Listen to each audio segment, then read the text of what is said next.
Hello, hello. I'm starting stitching on the flat cap today.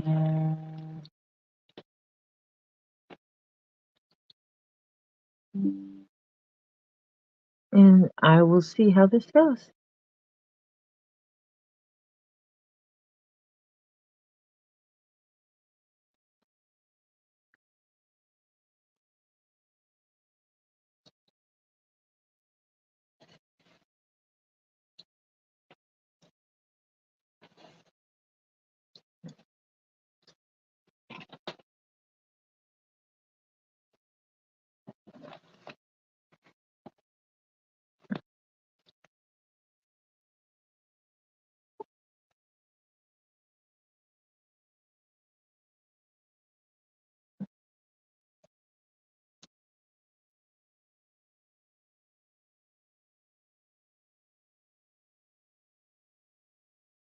I need to mark certain holes where the brim is supposed to be started connecting.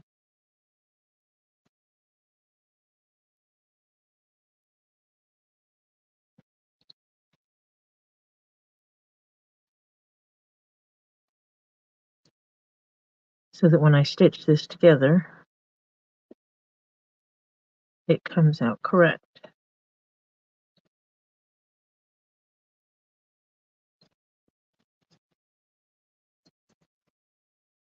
And my pattern has a marking on it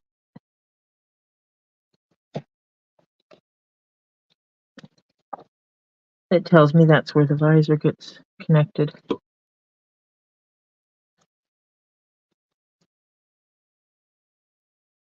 So I'll line my pattern back up to the last hole.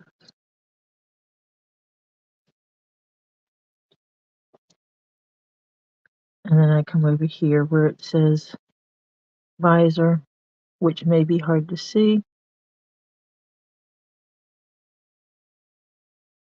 The pattern does state that.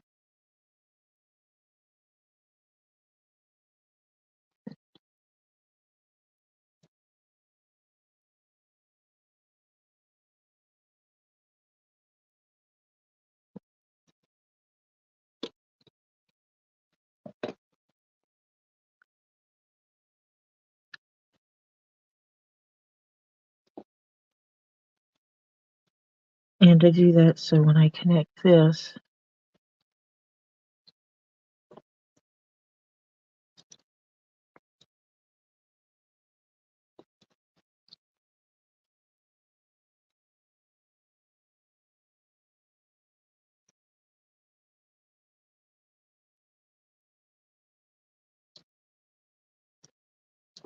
all of these holes will align.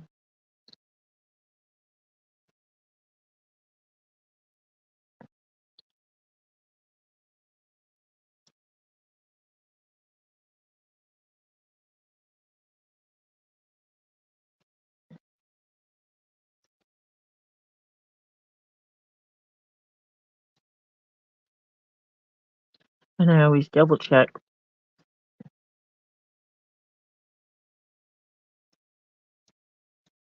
to make sure I have everything aligned, because stitching everything together and then finding out that something was off is not fun.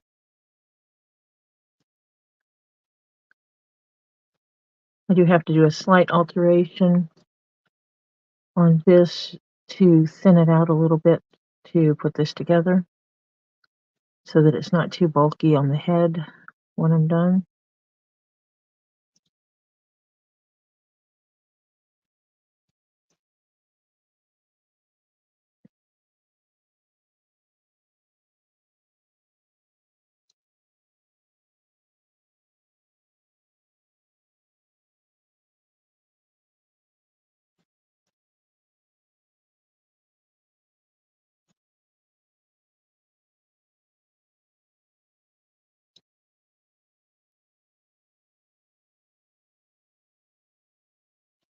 It looks like this is going to line up beautifully. Perfect.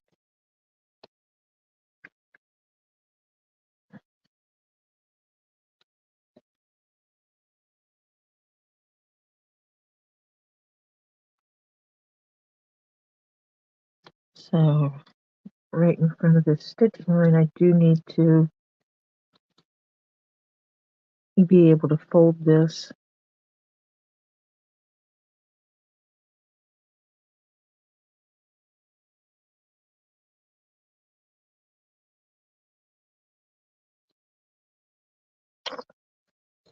See if I can find my scribe tool.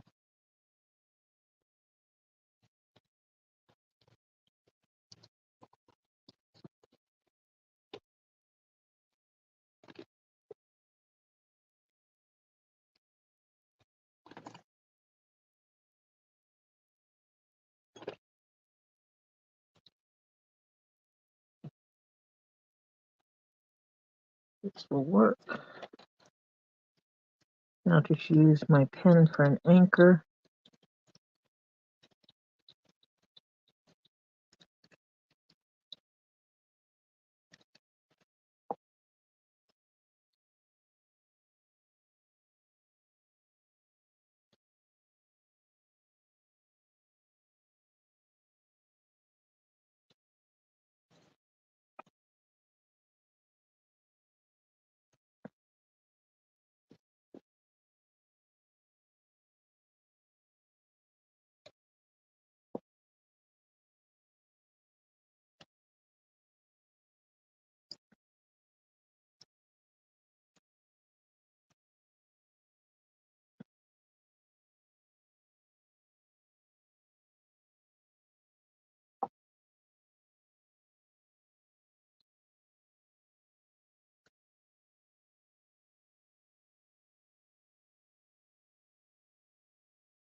I think I'm going to do this the other way. Use one of my white pens. Because these can write on leather and then be removed. The markings can be removed.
I'm probably going to work a little bit quietly until someone comes in.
Okay. I'm going to have to dampen this a little bit.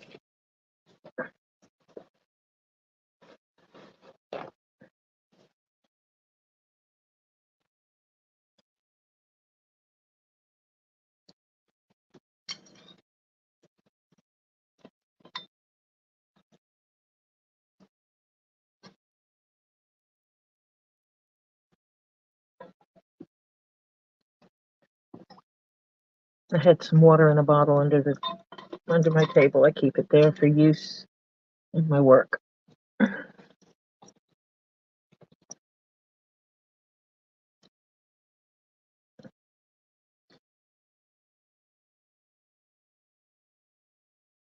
Damp leather is easier to fold and get it to bend for you.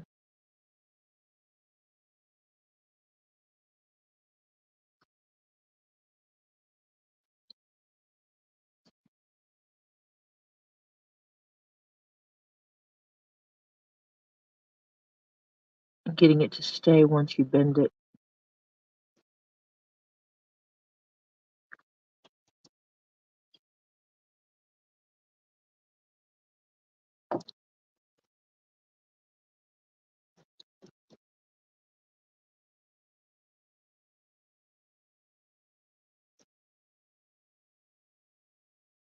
It still might be a little thick. I think I'm going to have to remove a little bit of this. Remove some of the leather here.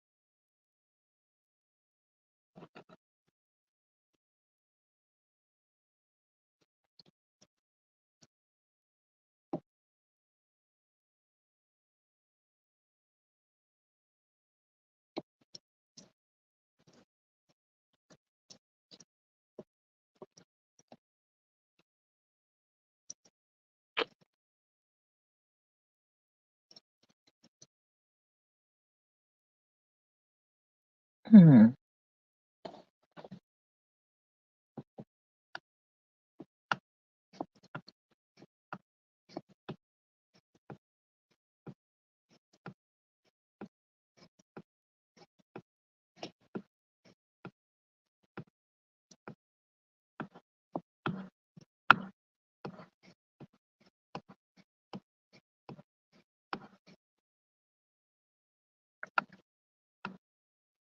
Having something sharp to work with helps.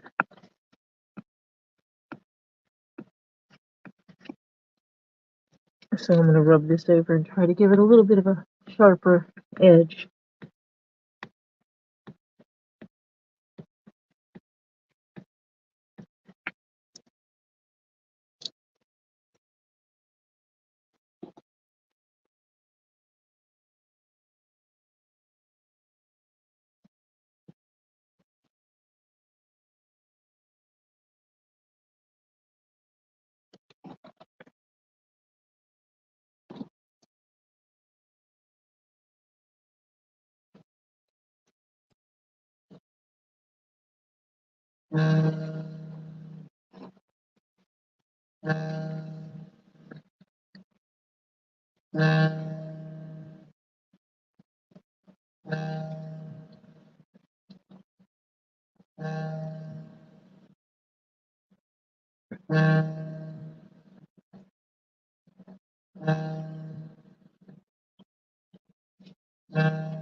If I don't like the way this comes out, I can always recut this piece.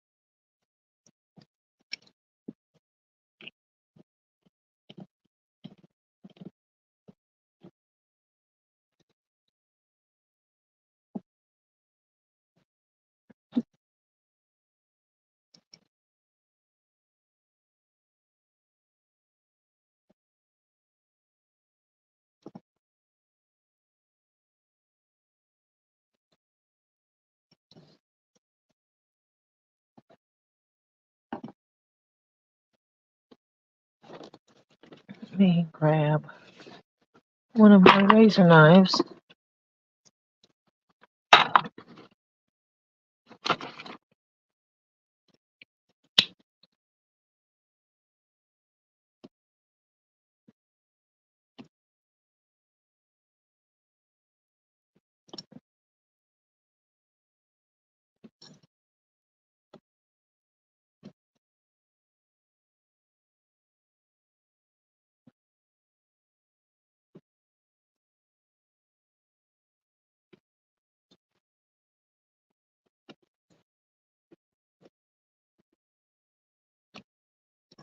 I'm definitely not putting enough pressure on it to cut through all the layers,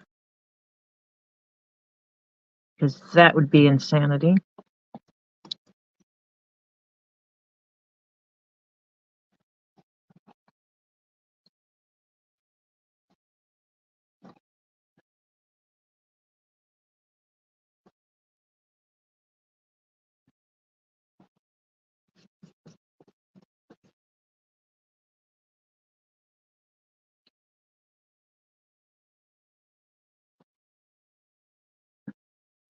But I am trying to get it thin enough that I can get it to fold a lot better on itself to make that brim sit correctly.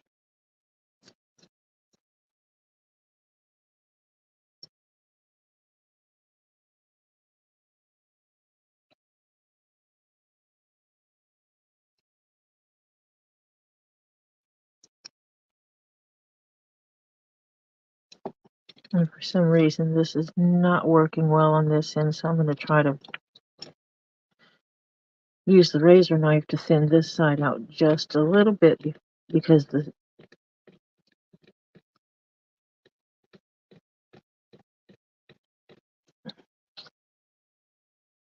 trying to use the proper tool is not working very well for some reason. Of course, it could be me because I'm not that skilled at using this tool yet.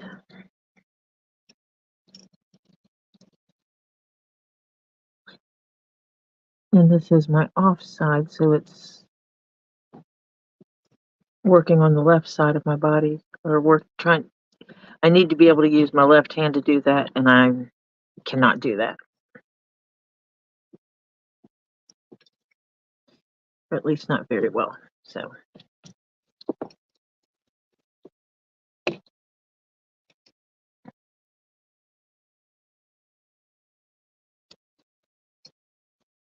get some of this floof off of here. No, this is not your preferred method.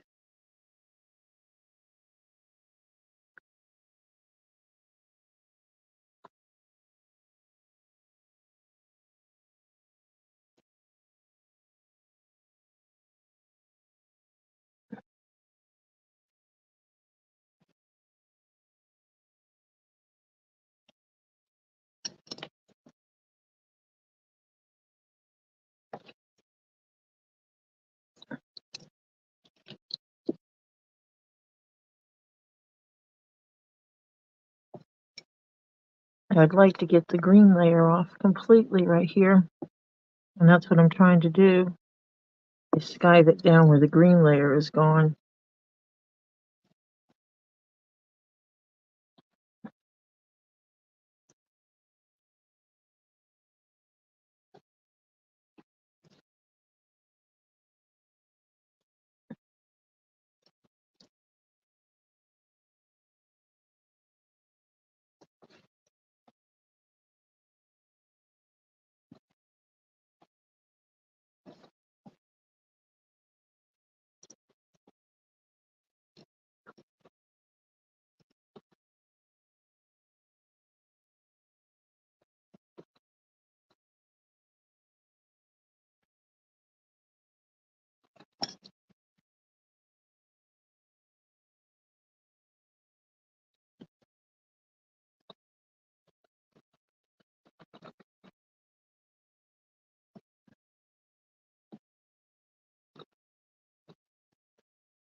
I wonder if I can grab that.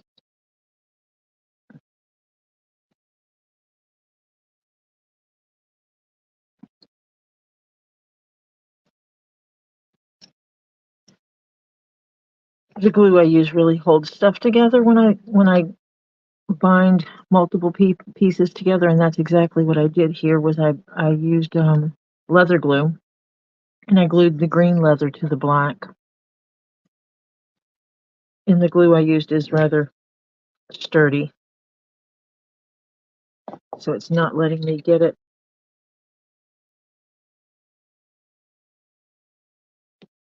to separate those two layers.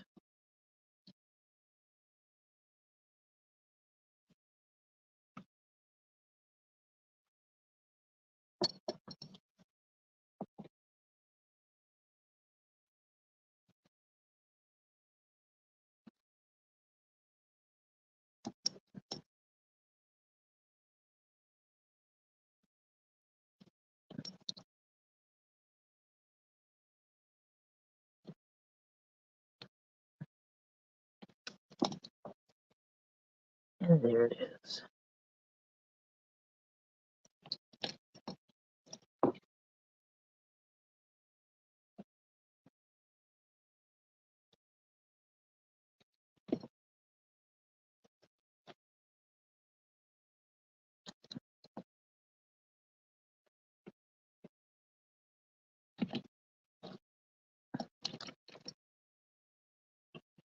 And I will clean up this edge before I stitch it. And this part that I'm working on actually will be kind of hidden in the making of the hat due to the nature of how this hat is laid out. This will be hidden in multiple ways.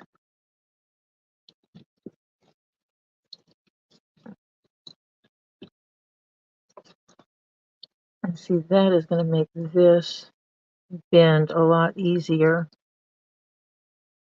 to be able to be stitched once I finish cleaning up this edge.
And you can burn away little fuzzies on leather.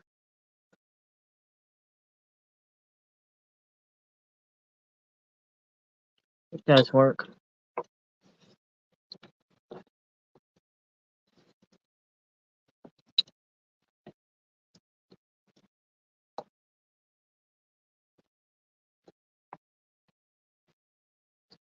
But also with the glues that's on here,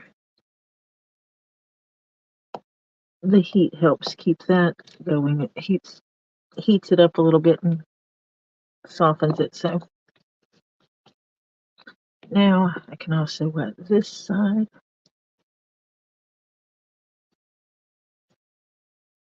Right there in that crease that I've made.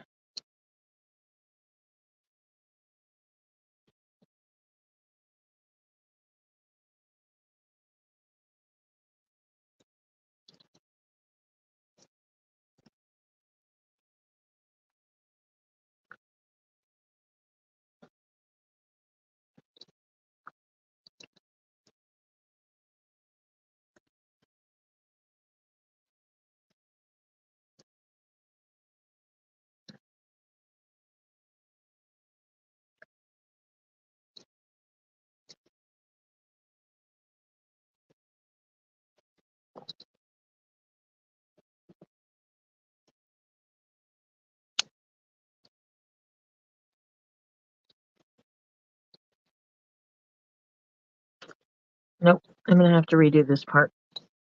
I do not like the way it's come out.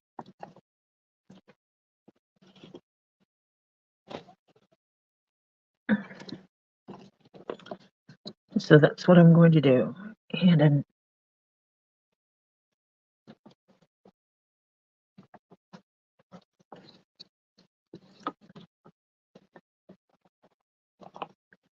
that's big enough.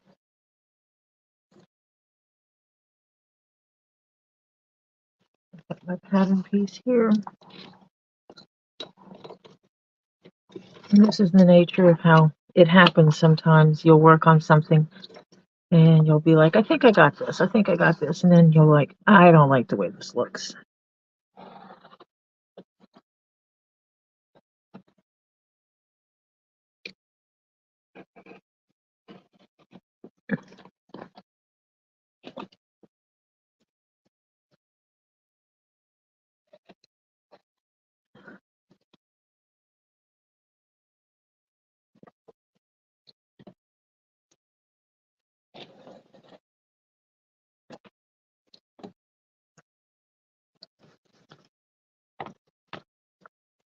And this is the black leather I'm using. Yesterday I put 2 layers of black with the green, and I think that was overkill, and that's what made it so thick I couldn't move it, bend it, and I think 1 layer will be okay. So that's what we're going to do, and that will fit there fine.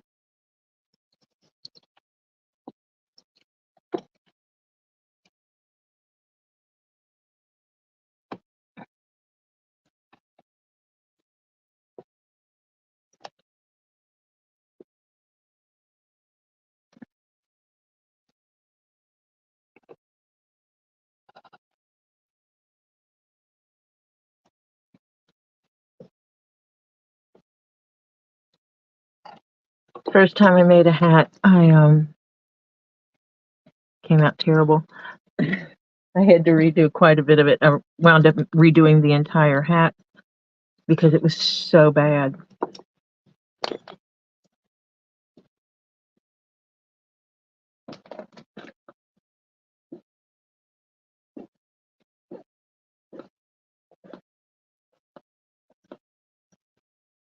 And what I'm going to be using, this one is a water-based glue.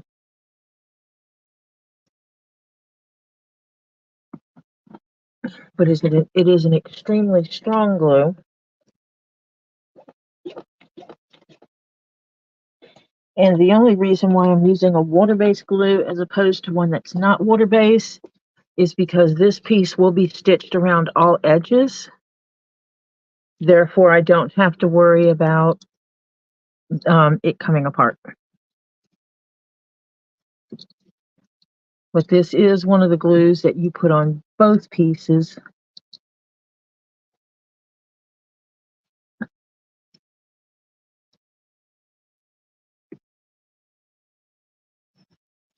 And I might have to put some of that glue back because I might have had a little bit too much.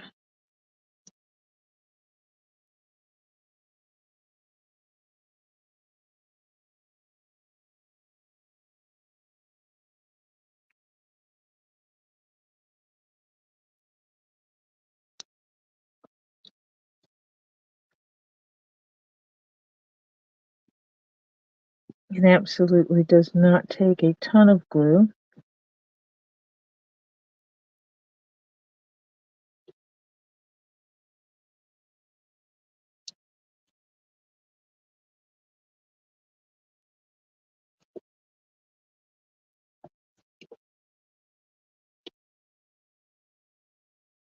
I do try to get it predominantly flat. Set that one aside.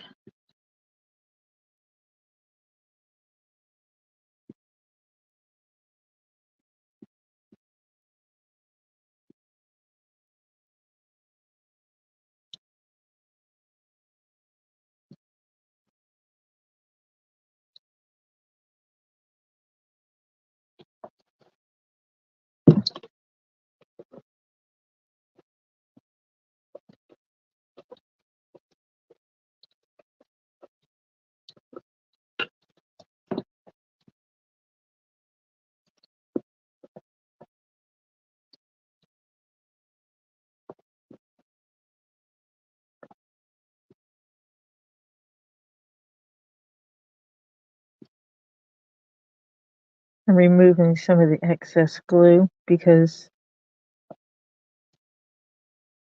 I don't want a glue mess when I put these two pieces together and press them. I will have some glue mess as it is, but I do try to minimize that.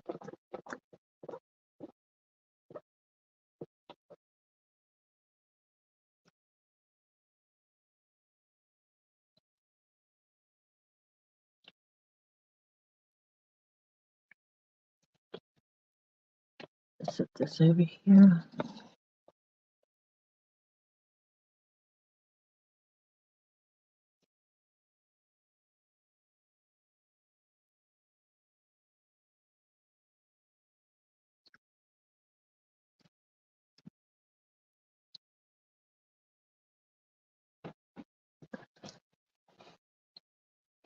I'll go ahead and get out what I need.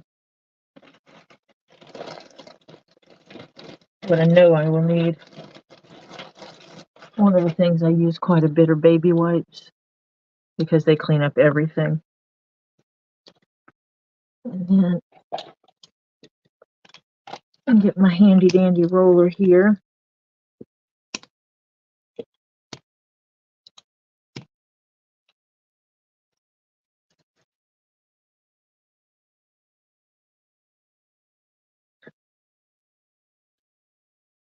And basically what that is doing is this roller rolls out the air pockets that are between the layers with the glue.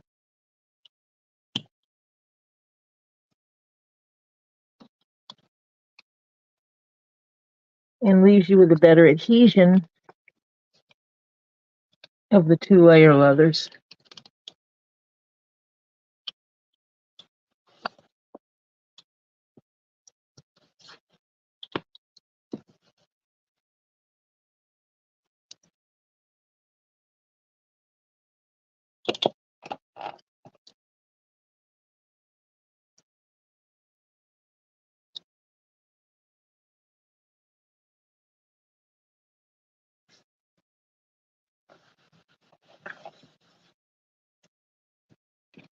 Seems that I did cut the black a little bit bigger than the green, and that's okay.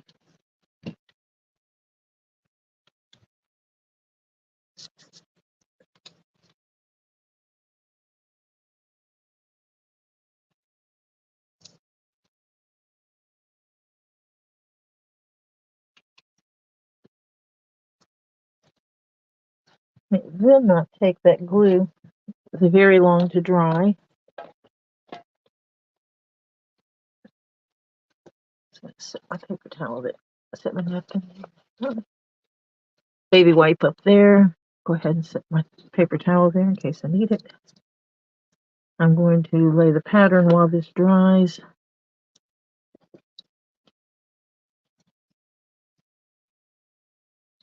And what I use, which I'm going to do that. I use a thin and relatively inexpensive masking tape over the pieces to hold them to the leather. And one of the reasons why I use this is because I use a low tack, which means that when I pull it off the leather, it does not leave a sticky residue behind.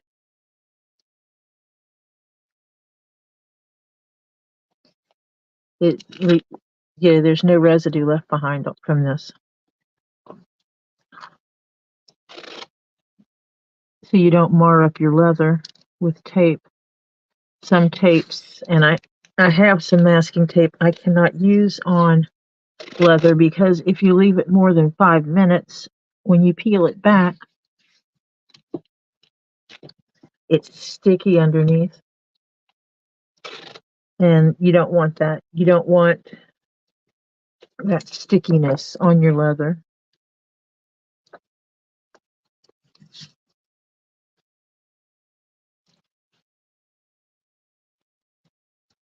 And that piece doesn't seem to be sticking very well.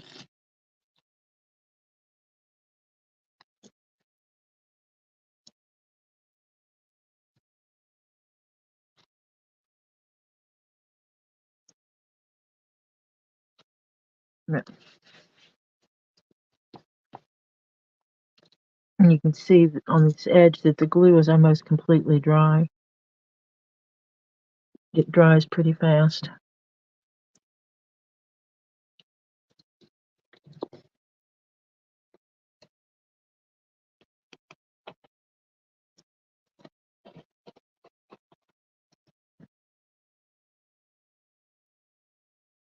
I'm removing some of this excess so that I'm not working with the glue edges where I have extra glue hanging off.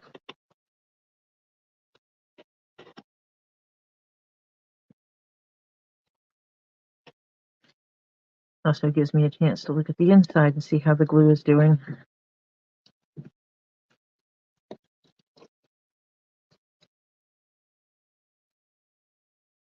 It's a little harder to do it this way, but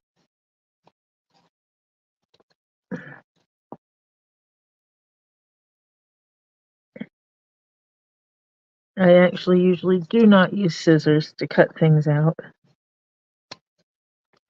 And the reason for that is a lot of times it will cut the edge crooked. The edge won't be flat this way. It'll sit at an angle. So most of my finished edges, you will not find a pair of scissors touching them.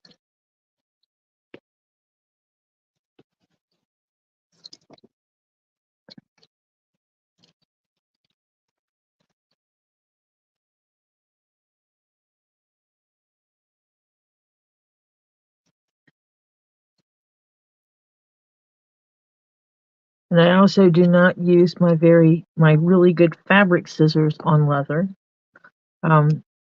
This is a pair of Fiskars. They're not totally cheap. They're not the low level, but they're also not my Gengars, which are a higher level scissor.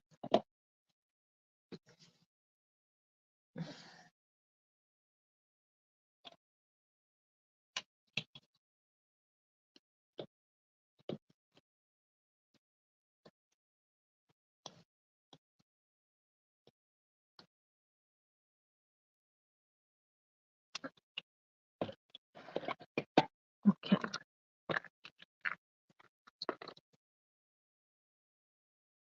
And as I explained last night, this is basic paraffin wax that I'm using. And I am doing this because the paraffin wax works as a lubricant when I'm doing my hole punches. And it will make it where the piece that's removed from the leather feeds through the hole punch a lot better.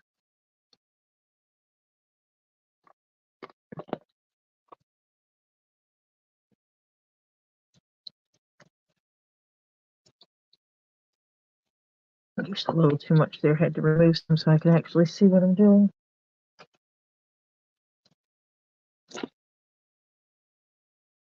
And that is the hole punch I use. Can't remember if I need my single or not.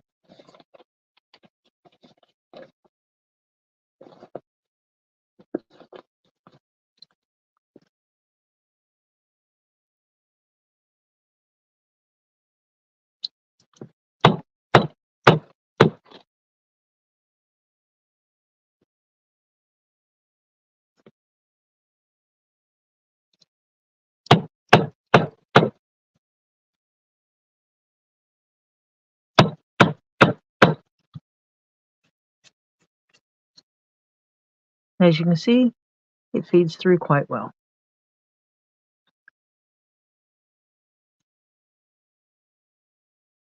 Nope, that's it.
Hi, Terry.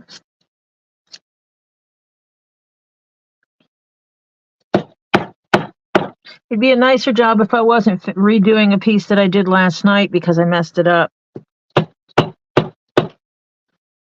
It's not, I didn't like the way it looked. So I'll just redo it and make it the way I want it to be.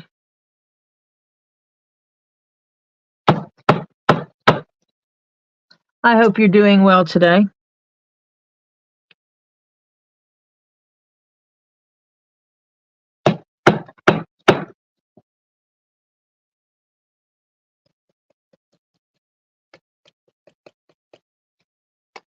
Got the stupid pieces in there. They're too long to come through. You can see they're all the way through. And this needle just happens to be small enough that I can stick it in there and push those through.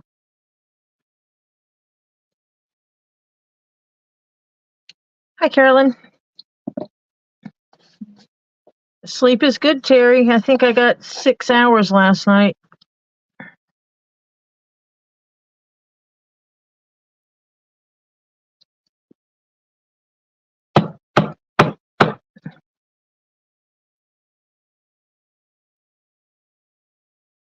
Which for me, 6 continuous hours of sleep is a big deal.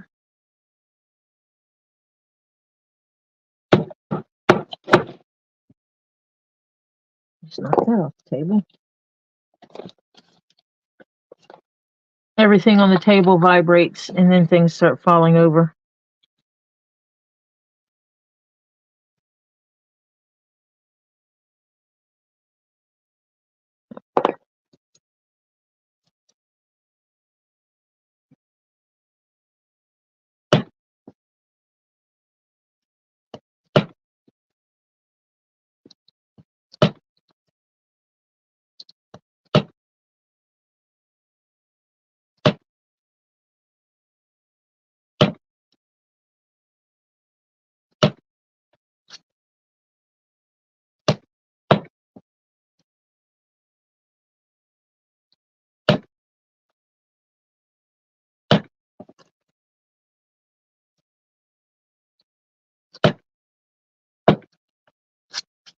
And I have fancy coffee today because my daughter bought me coffee.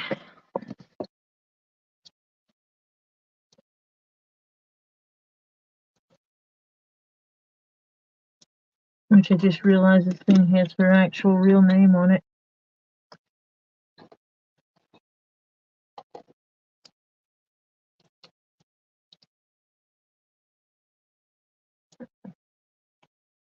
Which we never show. But, a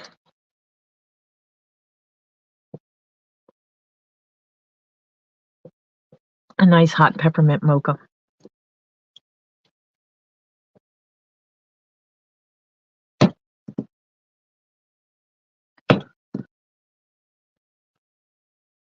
It's coffee all day, tea at night.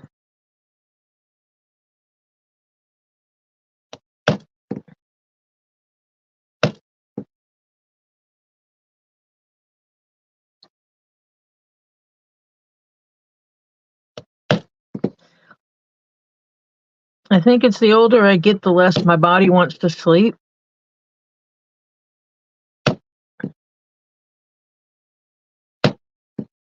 Because I remember the days when if I didn't get 10 hours of sleep, I was grumpy.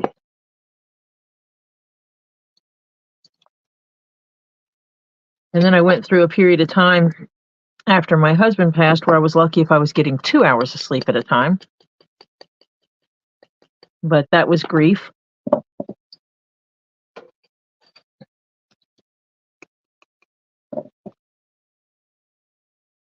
And then I started sleeping again.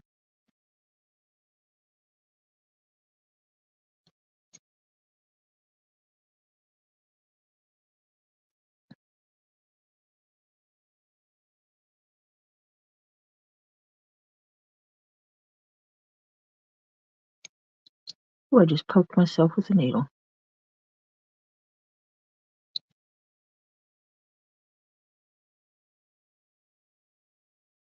It feels a little tight in there.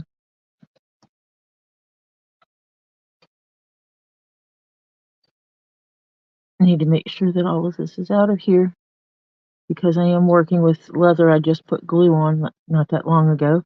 And I want to be sure that nothing with any kind of potentially wet glue is still left inside my hole punches. That way I don't have to fight with it later.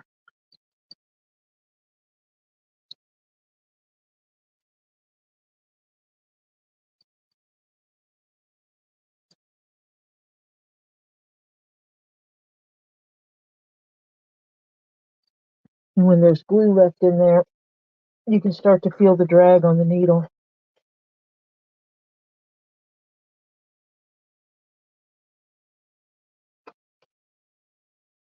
Terry, I have grown grandkids. Well, my oldest is 17. My oldest grandchild is 17, and the other one just turned 16. They're 18 months apart. Topher will be 18 in May. So yeah, we will just say I'm closer to 60 than not.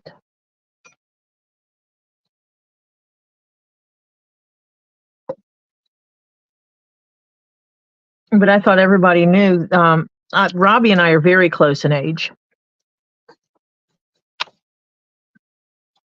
Robbie and I are literally months. He is perpetually older than me.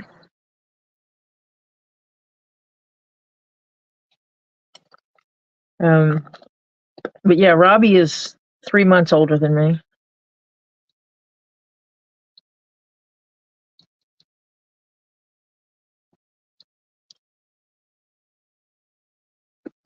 I've lived good. So it's like I'm not one of those people that has to hide how old I am because I've lived good.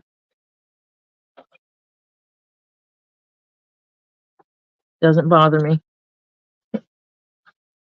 Be glad when this project is over and I can rip all the tape off of here and clean up my work area again.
I'm hoping to not have great grandchildren for quite some time.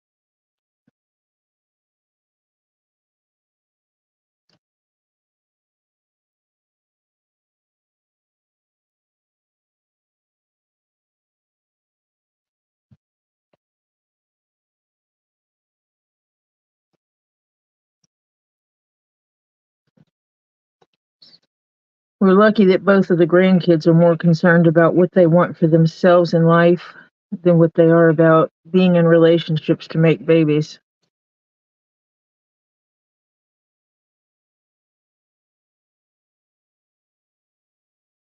Currently, neither one of them wanted babies anytime soon, which is great.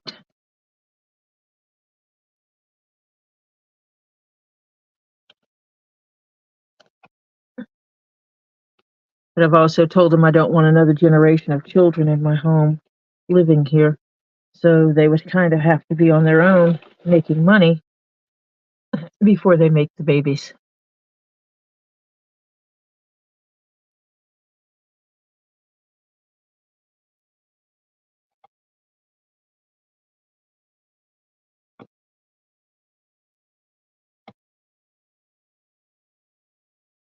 We are not a family to rush into when are you going to make babies or when are you going to get married. Um,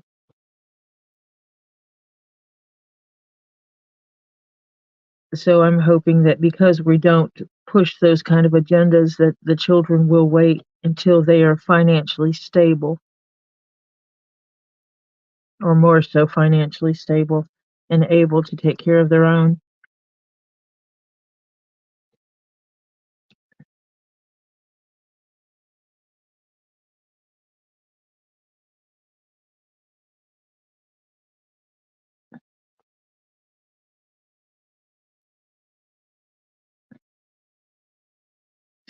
And both of my grandkids have seen how something that seems minor can greatly change how life is for you. So we're hoping that that helps impact how they live their lives going forward, and that they will make wise decisions.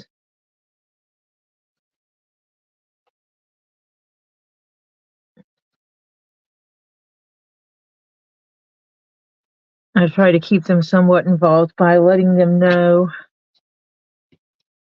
that is still thick.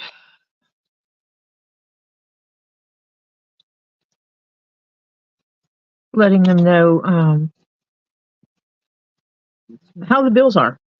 You know, no, I spent this much money on the electric bill. I spent this much money on the water bill and gas bill, and food cost us this much money. And one of the reasons behind that is so that they become financially aware of what it costs to run a house, um,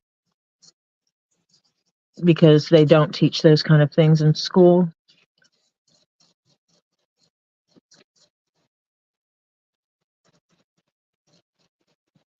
And they need to be able to put it together of what they need to earn to live how they want to live or where they want to live, and what do they need to do to get to those goals.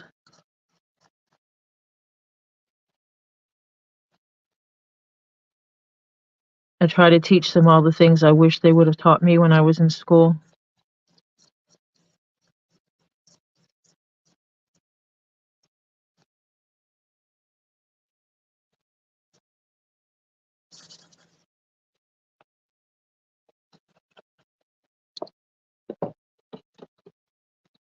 I'm going to do something a little different. I'm going to heat the edge of this leather to help finish it off.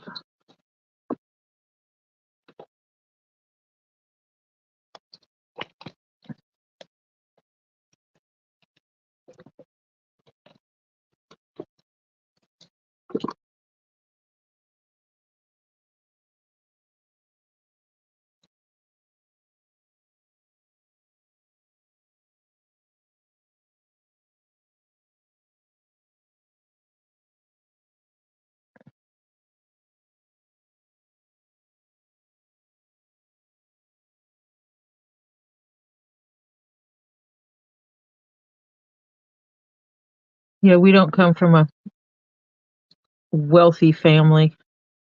Come from what you call the working class family.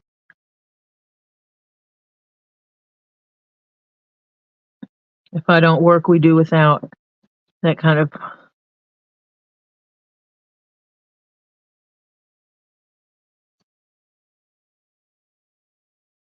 like most of us are.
finish these edges even though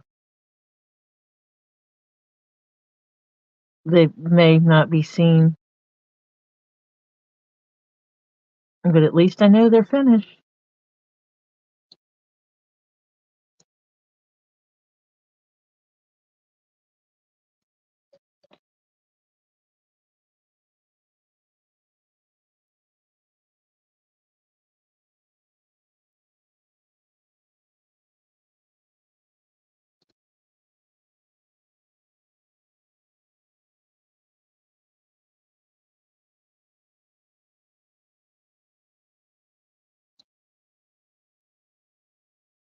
Any edge that has the potential of being seen will be covered.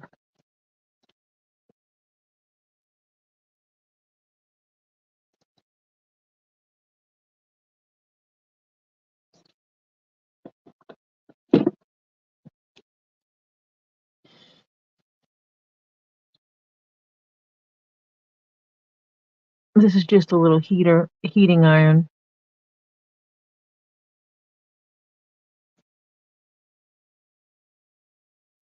See if you can see how it finishes the edge.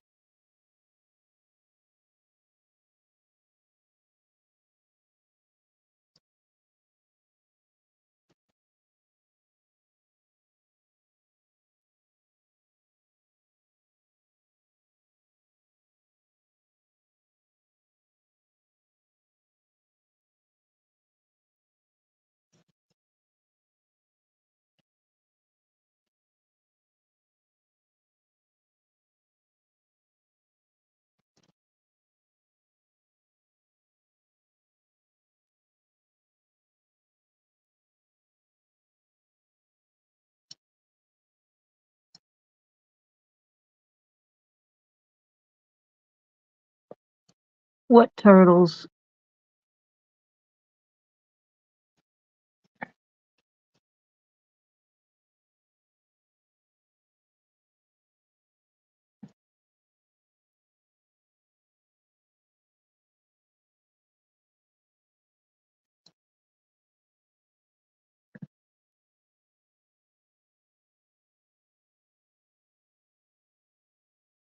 Carolyn, what turtles are you referring to?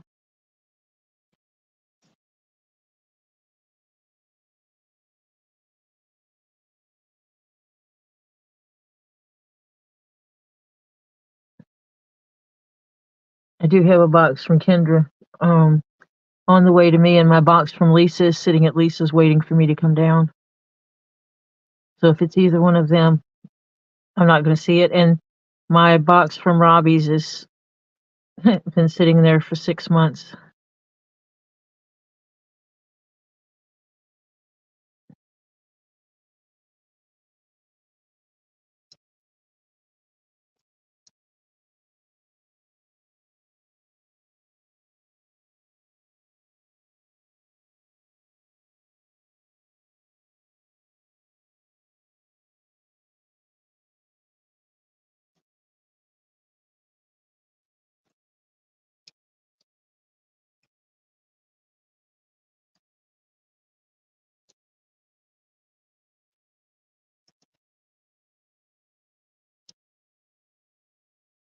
That got really close to my finger, and I could feel the heat. Oh, and Robbie's giveaway. Yeah, I haven't seen them in person yet because I know I have some. They're in one of my tubs or crates at Robbie's house.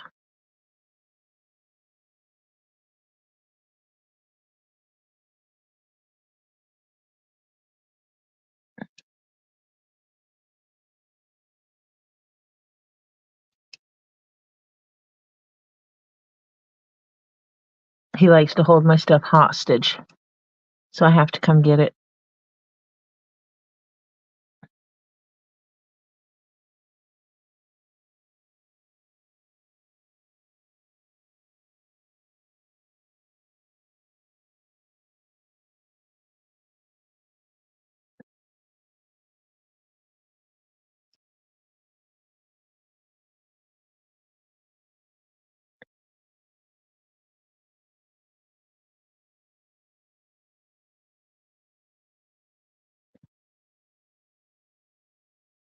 If I hit the lottery, I'll just buy a little place down there to visit as my little getaway.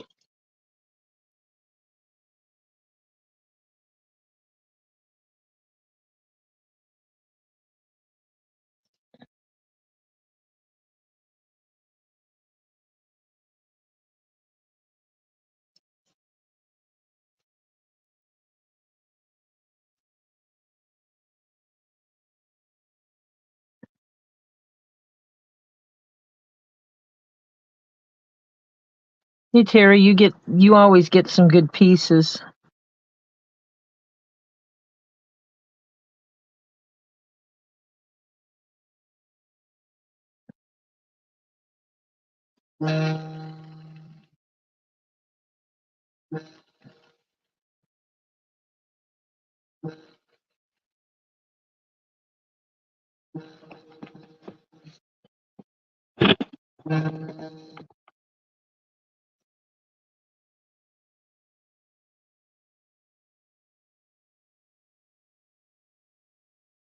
Of course, a lot of what they have is good. Same thing with Robbie. But some of the stuff he's been selling recently, and he's like, "Oh, Terry, you're gonna love this." He forgets it. It's like 6 months ago I bought it.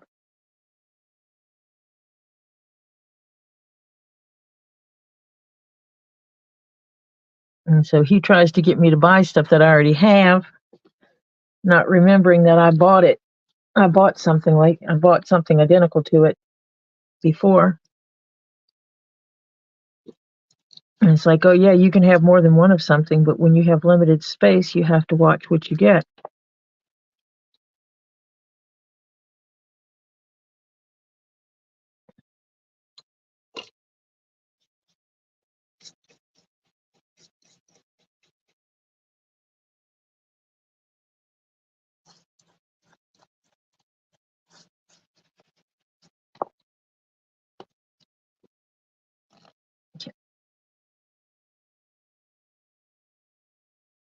I think I'm just going to manhandle this piece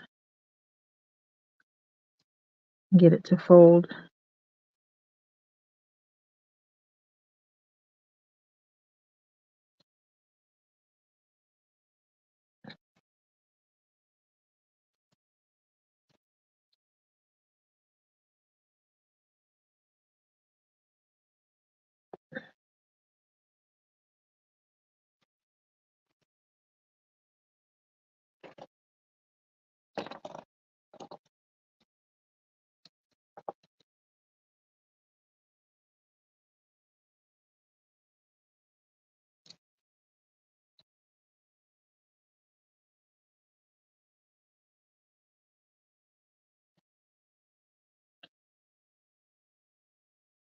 Now, if it was up to me, Terry, I'd have all the purple.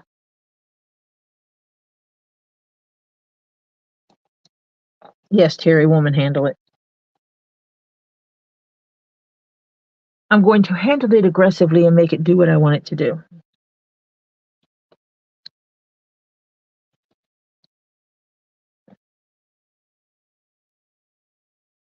The last one I was skiving it down and I didn't like the way it looked when I finished.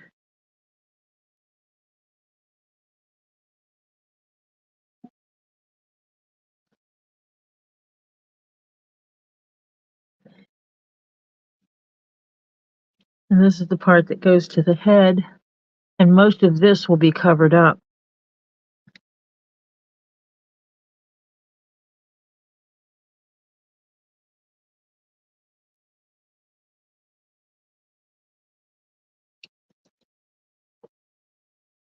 If that black was a little stiffer, I probably would just use the black.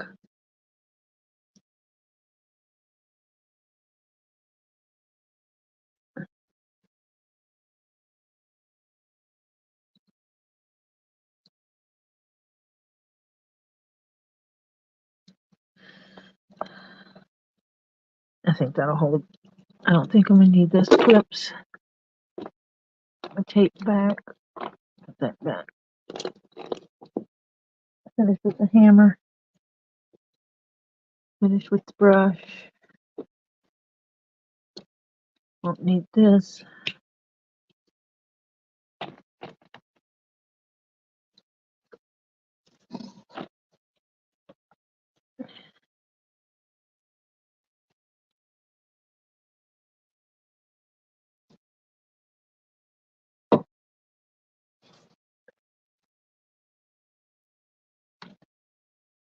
I am only going to be stitching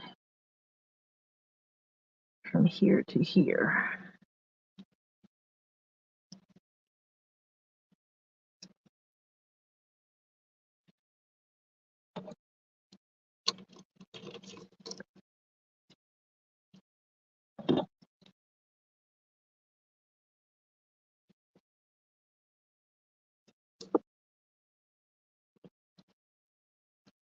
What I will do is pull off some of this extra wax before I get started. Run it through my fingernails.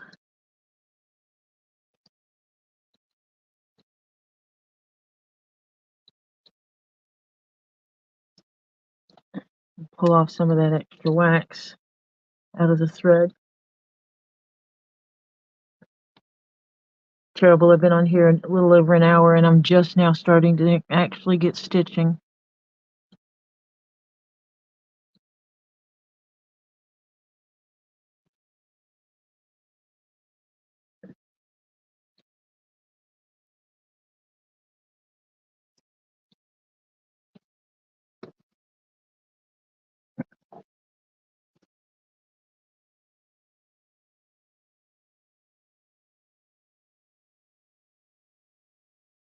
And one of the things is I do is I push it back through the thread itself.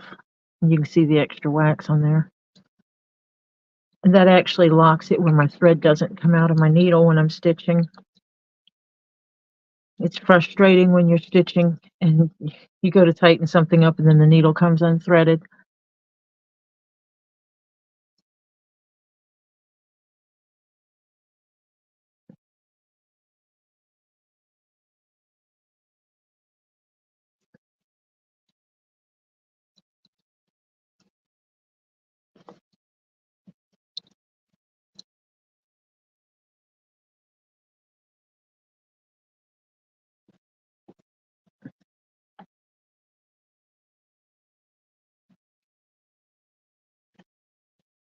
I believe it goes this way.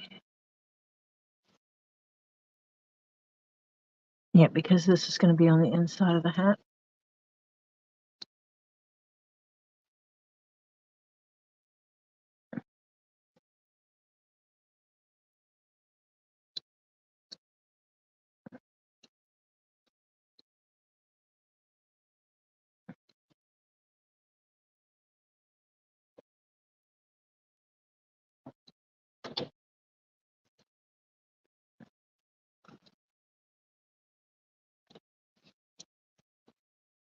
And I'm connecting this with a basic saddle stitch.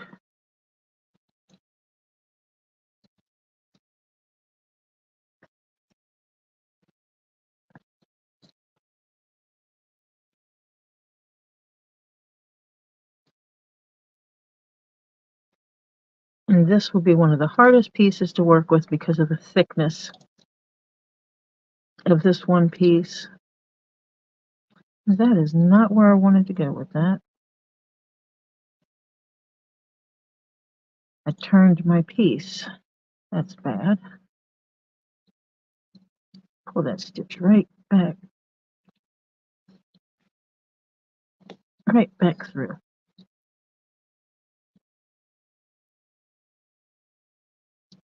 There.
Oh, Carolyn, I could not imagine buying all of my crystals and not having any of them with me.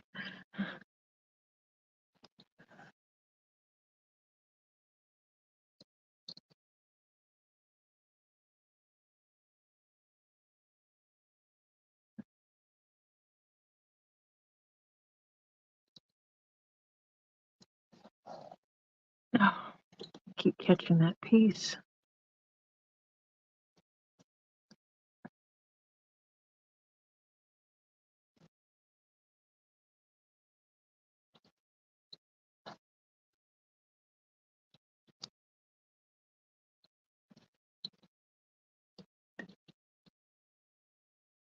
And you can see how the stitching is, and when I get done, I will brush over and get the extra wax off of it, and we'll have nice even stitches.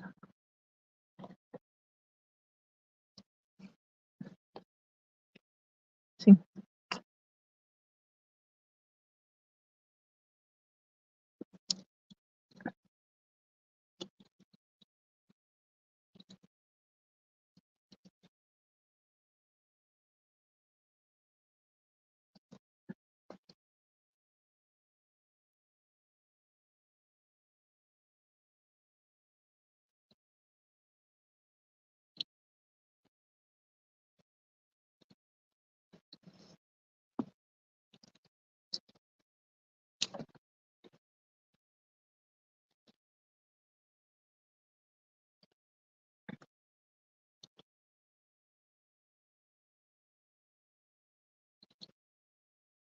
When I lived in California and we lived on the mountain, we had limited space to keep things. And so I made all these little cubbies in my room and basically took up any little space. If there was a corner that had 3 inches on that wasn't being used on each side, I found a way to use it.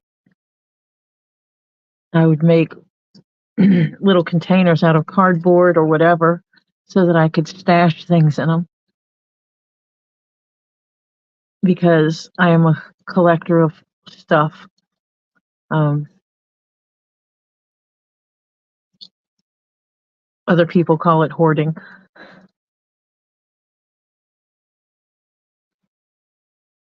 I call it keeping stuff.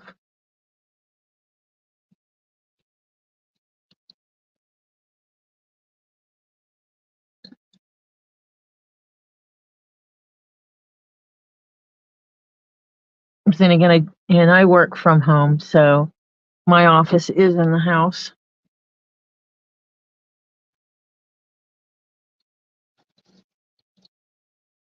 Yep, I got a thread caught here.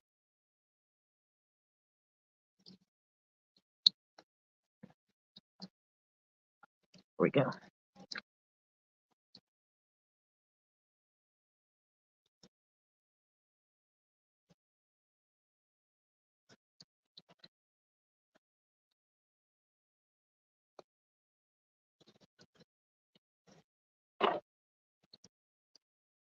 One thing about working with leather, one of the things that helps keep your stitches in line is called repetition and doing things exactly the same way time after time after time. Like when I'm stitching, when I bring this one, I always go on top of the one that I did before, on top of that thread, because that forces it to have a consistency.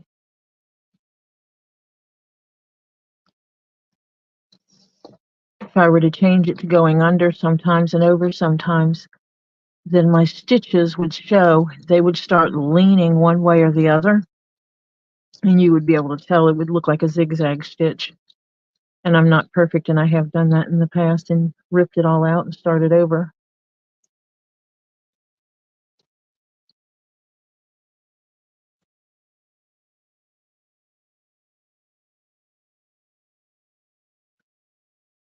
Oh, Carolyn, when it does that, it's a YouTube thing. For some reason, YouTube kicks back messages and puts them in red and doesn't send them, and I have to resend the same message twice.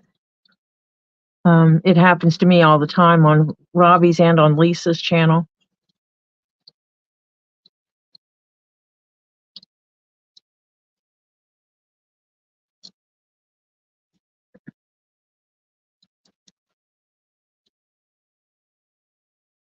I do not have World War II stuff. I do have vintage stuff. Well, actually, I have stuff from occupied Japan. So, era-wise, I have some old stuff. But it's not World War II. It's not World War anything specific. It's a type of dishes. They're called Blue Willow, and there were some my grandmother had. I have no clue where she got them from or when she got them, but the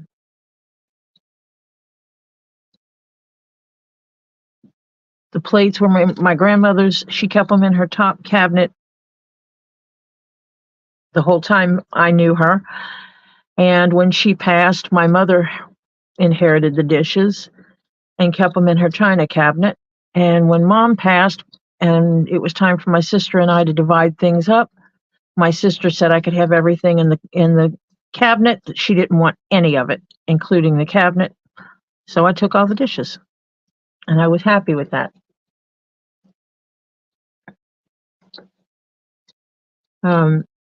The fact that she didn't want these occupied Japan dishes at all, and she didn't want my mother's wedding set of dishes, did not make me cry.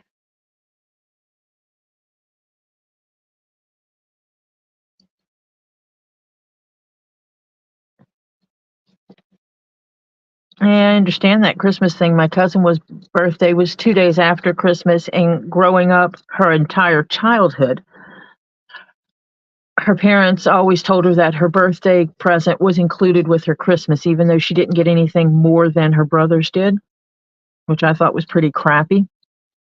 And her birthday cake would be a piece of leftover Christmas cake because they couldn't be bothered with making her very own birthday cake. It wasn't until she was an adult that my mother showed up at her house one day with a birthday cake. She had she and my mom had been talking, and she had made a comment about how she will never forget never having a birthday cake of her very own, that it was always leftover Christmas cake.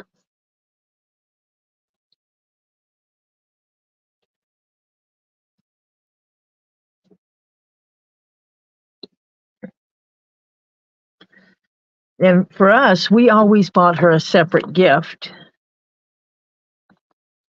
And what my mom would do is the birthday gift would be on the fireplace mantle, and the Christmas gift would be under the tree.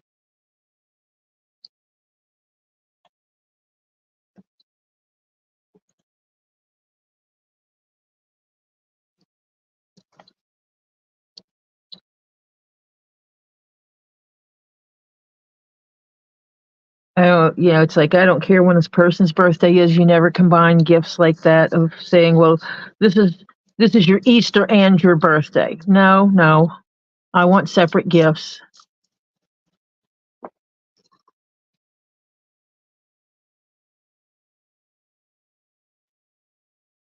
One of my grandchildren's birthday is close to the American Thanksgiving,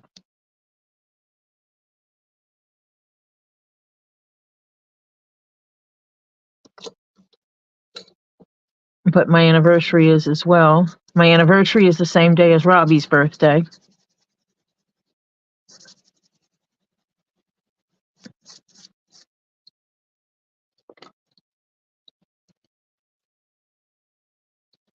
And then Z was born on my birthday.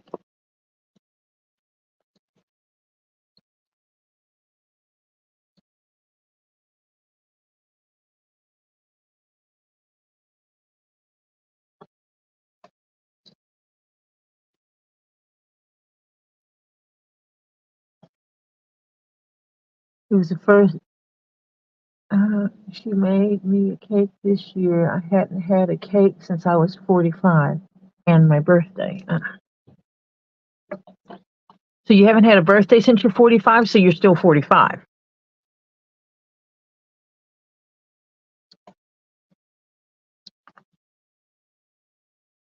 I tell people I'm 25 with lots of years of experience. But being 30 is okay too. So I'll be 30 with lots of years of experience.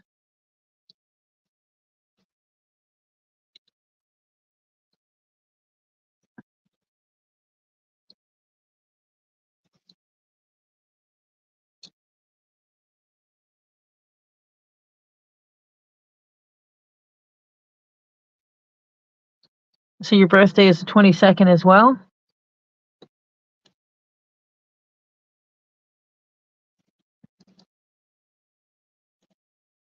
I have this number thing that happens in my life. It's not intentional. There's no explanation for it. But things that are significant, birthdays, death days, anniversaries, and things like that, they coincide with people that are involved in my life. And sometimes before they're there, the numbers are there, and then someone gets in my life, and it's like, oh wow. Like with Robbie, when I got married, I didn't know who Robbie was. But then when we met, and the realization is that his birthday and my anniversary is the same day, and then we turn around and Z was born on my birthday, so Z and I share a birthday, and that is actually very common for me in my life, of things, just numbers and everything wrapping around and having a mix match of things. Even it's like, the number on my house is the same number that's on one of my husband's children's houses. Um, it it's just weird the way some of the numbers are, and it's not just numbers. Behind my house is a creek, and the name of the creek is Walnut Creek. In North Carolina, where I used to live, there was an outside amphitheater that was called Walnut Creek. The house I lived in when I met my husband was Oak Grove subdivision, and I actually live on Oak Grove Drive.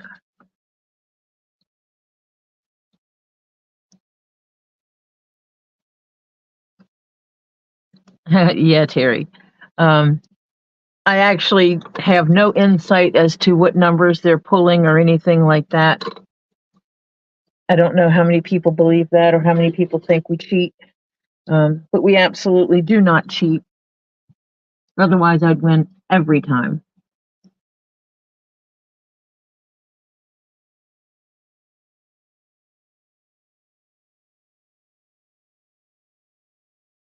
I'm trying to set my heater up here.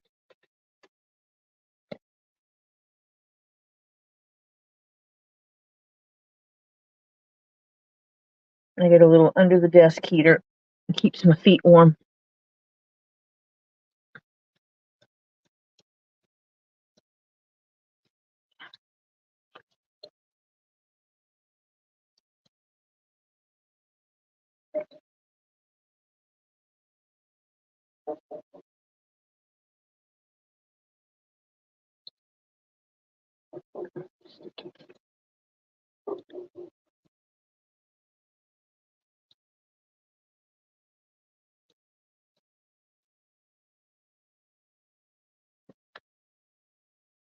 I turn that light a little bit.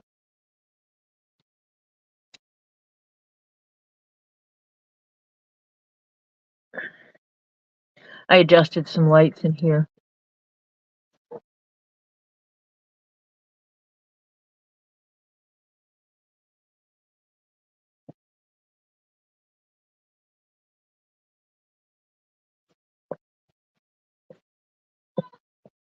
There's a hairdryer in this house somewhere. I don't know where it is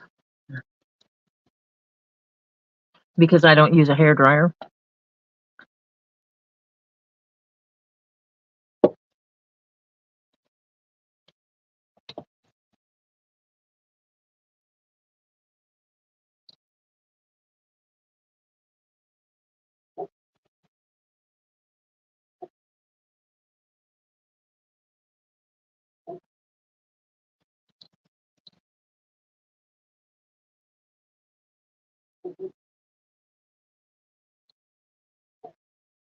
I hear my grandchild tootling around upstairs. It must be time to feed, close to time to feed the dogs.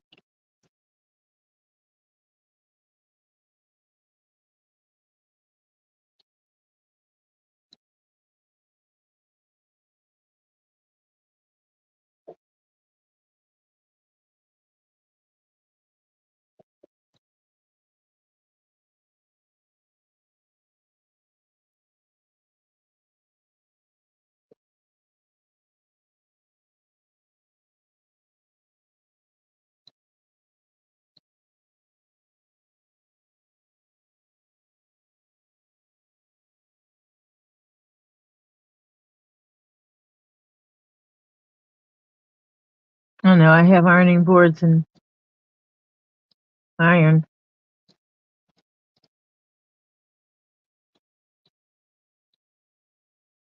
I just don't use a hair dryer on my hair because, well, it dries it out. And I do color my hair, so I try not to use anything in it that would contribute to it not being in good condition. I'm just weird like that. I don't use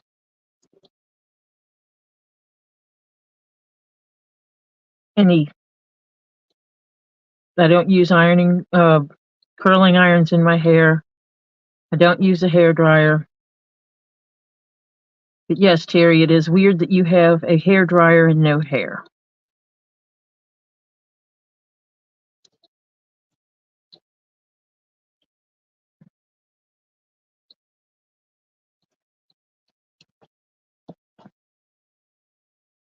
It's for when you have friends over, right?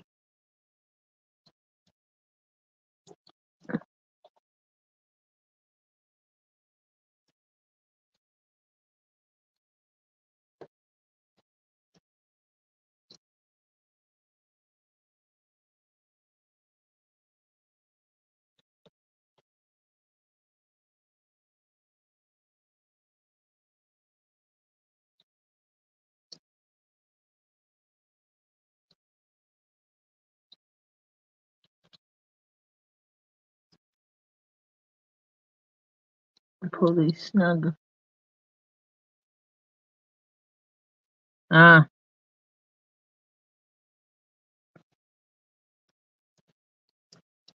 makes sense.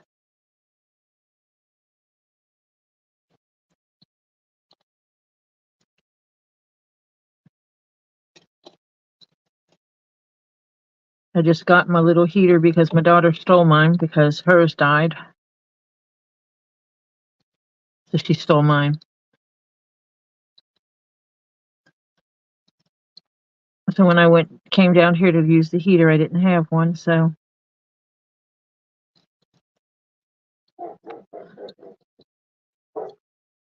I bought me an inexpensive little heater to put down here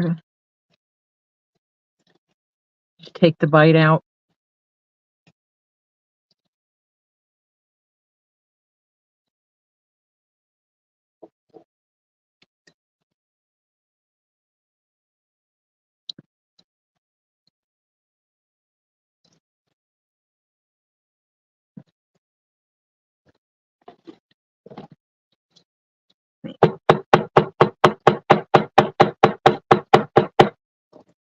Oh yeah. Hammer those stitches a little bit.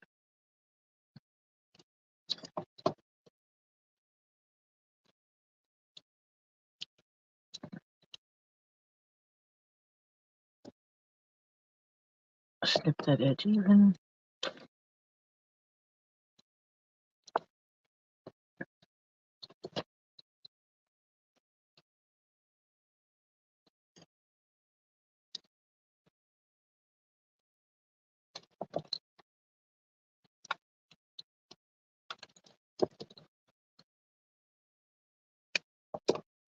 My needles are magnetized and they keep hitting the edge of the table and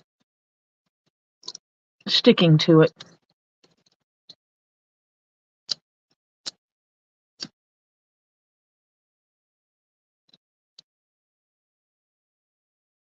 And I magnetize my needles so that I'm less likely to lose them. I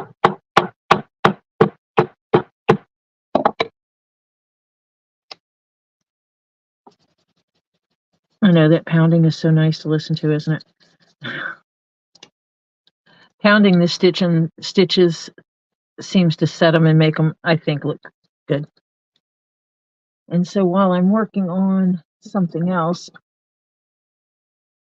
I'm going to move my top hat from where it is sitting, get dust on it, and I'm going to put this hat piece on my model.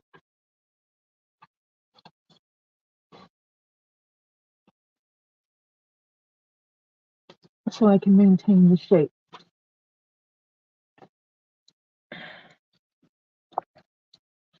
A little dust here.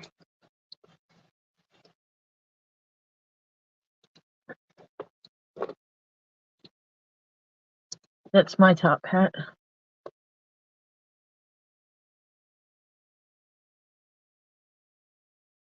It's the same style as CC's with all these different, or CC's is the same style as mine with all the panels in it. This is the one that got him to get that one.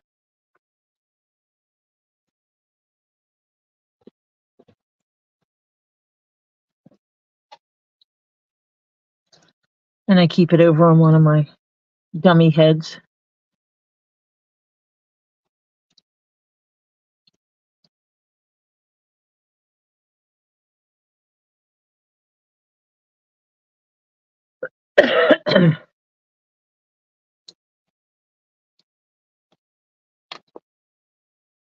Yeah, I wore that hat at Robbie's and made a comment about making CC DeVille a hat, and that's, Robbie was like, oh my God, CC would love it.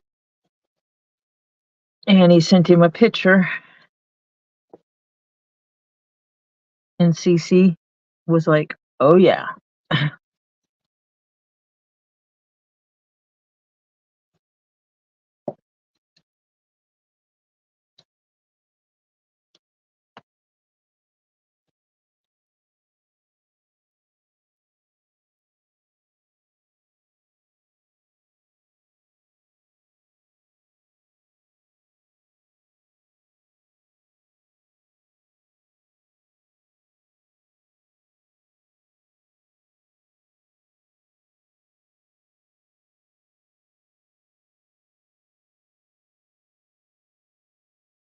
Let me see.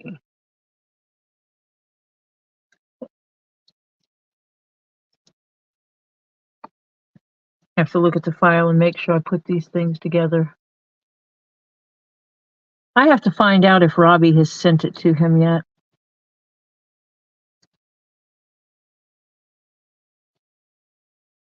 And if not, I get to fuss at Robbie about that because it really needs to go. Oh, shoot. Again.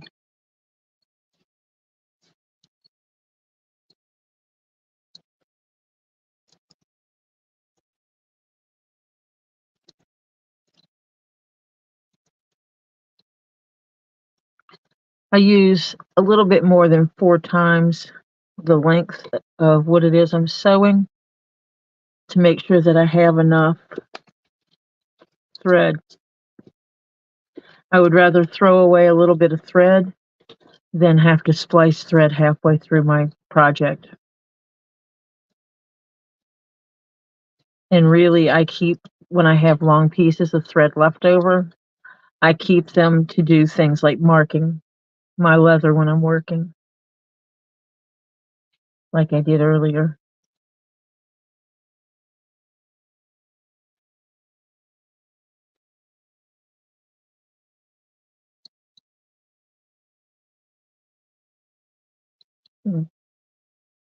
Ah, Terry's gonna go get a cuppa.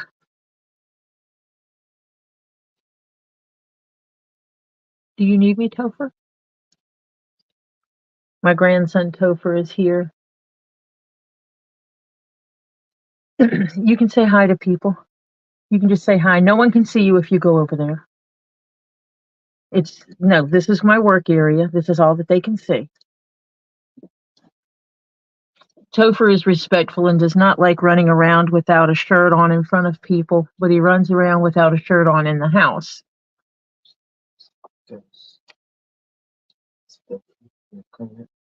So he wanted to make sure that he didn't step in front of the camera.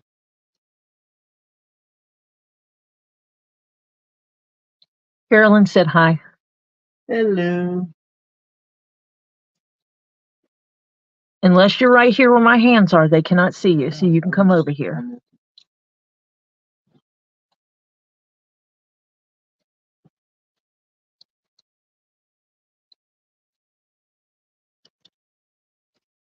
I have 4 people watching. I'm one of those people, so I have a third person watching. I don't know who it is. Hi, Lurker. Lurking is allowed. Hi, Jennifer.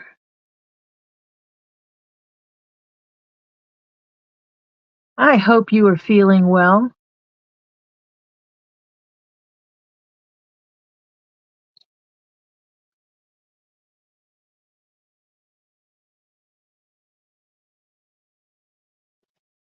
Carolyn, it's just, he has never been one to, even when he was in school and that sagging of the pants thing was going on, he thought that was stupid.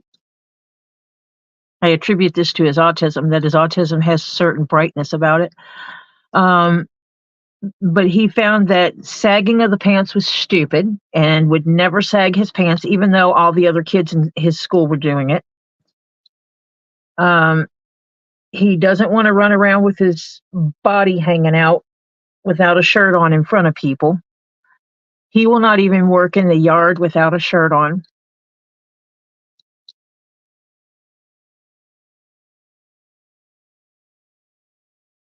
He would rather sweat up a storm than work in the yard without a shirt.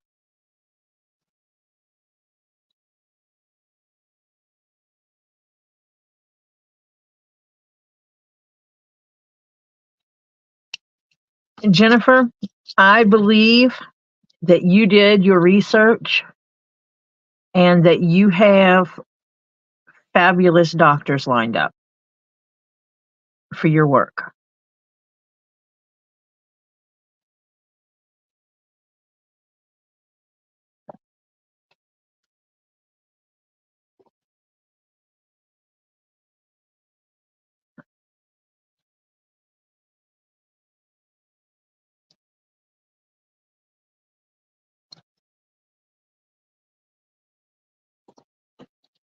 And I know you follow doctor's orders, and Shell makes sure that you follow the instructions, that you take care of yourself. Obviously, we will be praying for you for a speedy recovery.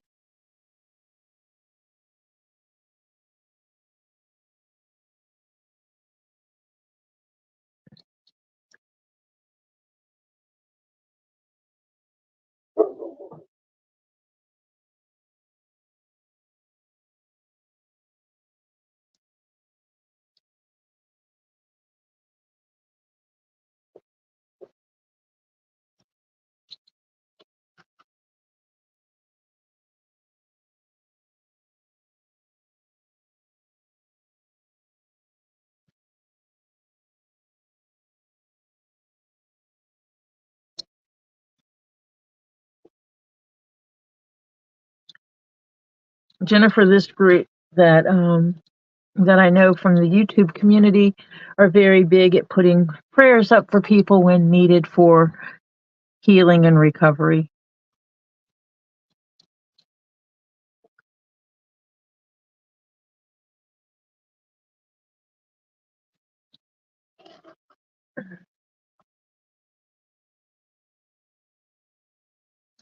Yes, Terry, we see you're back.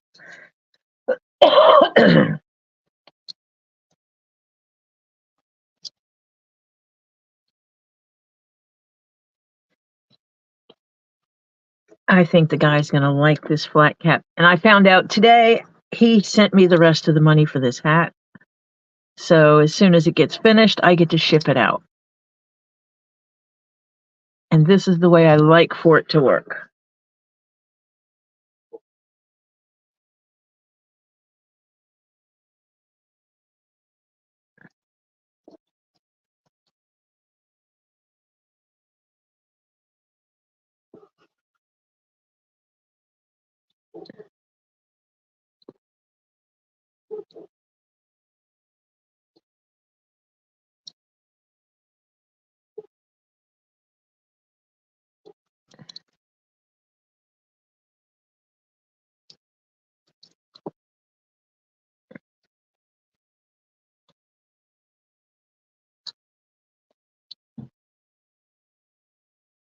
Yeah, Carolyn, it is nice to be paid without me having to go to him and say, "I'm finished. Are you going to pay me yet?"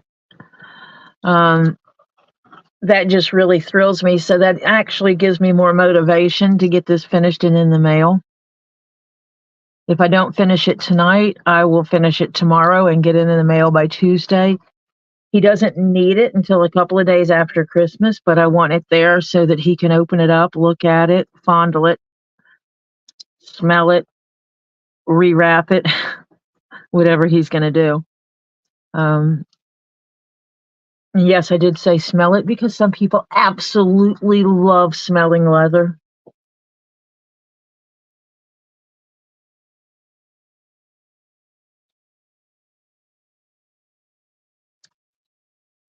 I grew up with my mom going into Wilson Leather for the sole purpose of smelling it.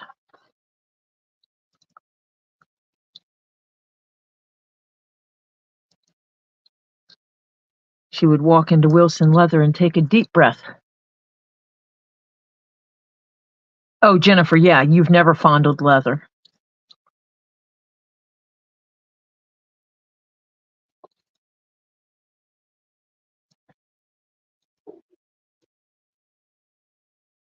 Jennifer's like my little sister from another mister. The living rainbow bright.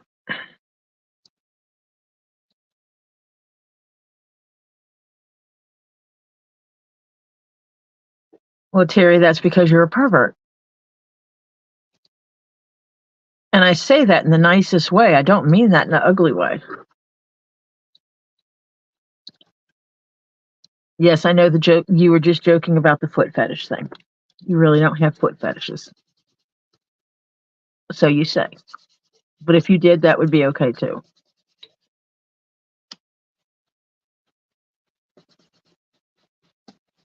But yes, yeah, when you have a good piece of leather, and this leather is one of those, it it has a really good texture to it. And Jennifer, look at that color.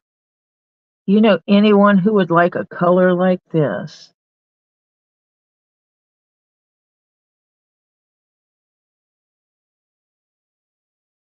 Rich, pretty green colors.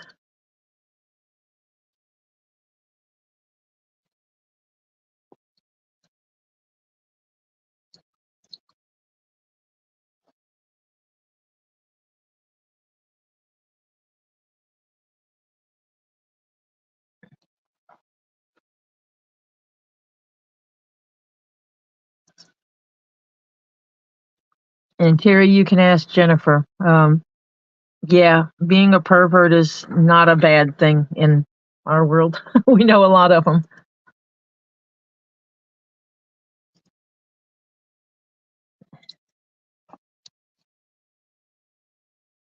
Actually, I think everybody is to a certain degree, and in whatever it is that floats their boat and makes them happy.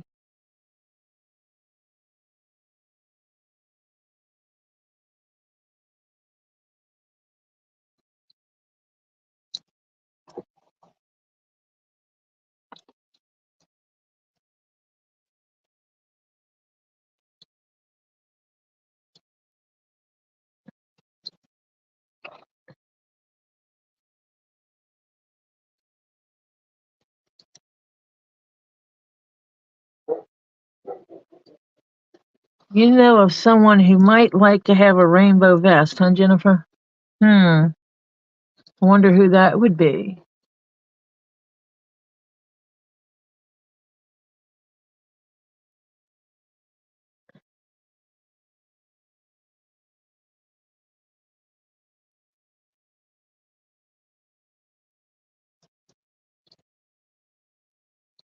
Man is not a qualifier for being a pervert. Trust me, I know a lot of women and others. I know a lot of people.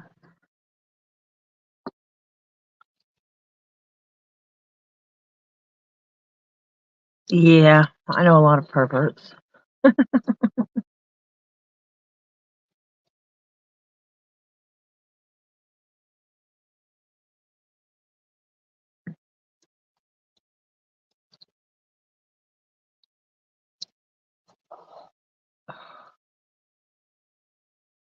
Nice even stitches. I like that. That's one of the things that's important to me is that when I do the stitching, that these stitches are very much in alignment. If I look back and I find a stitch that looks warpy, I will pull it out and start over back at that place.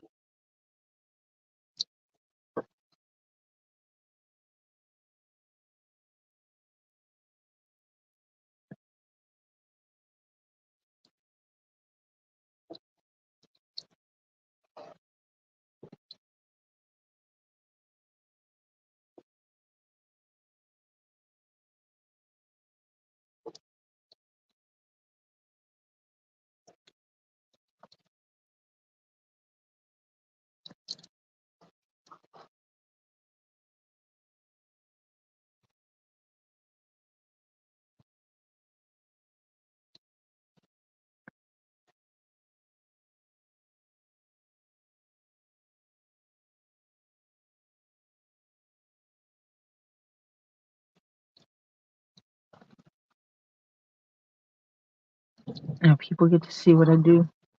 This is what I do when I'm watching other people's streams.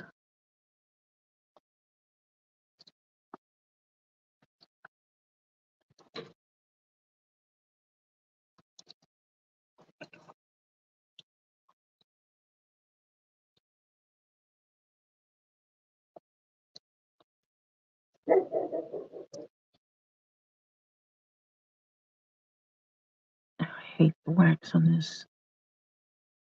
Certain brands have more wax than others.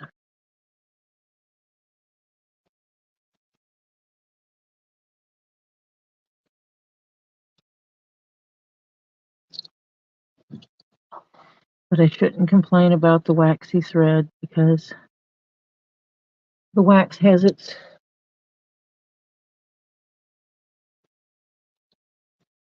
purpose. Um, it will fill in these holes and seal them up. It does make it where I can pull the thread through easier.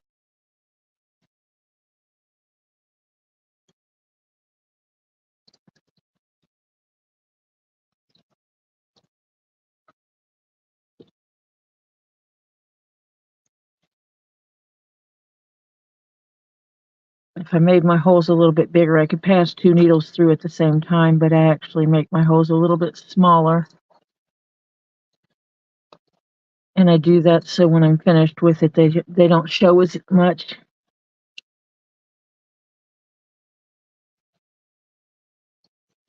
You have to repair socks, huh, Terry?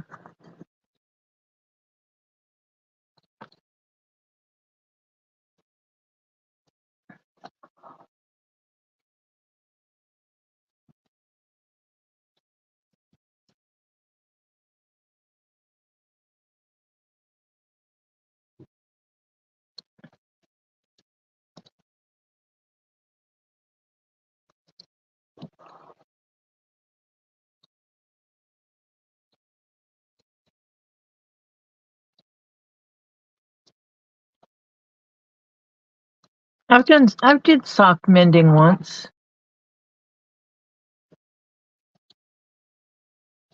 and decided for me, because I don't wear any custom made socks or anything like that, I will just throw them away.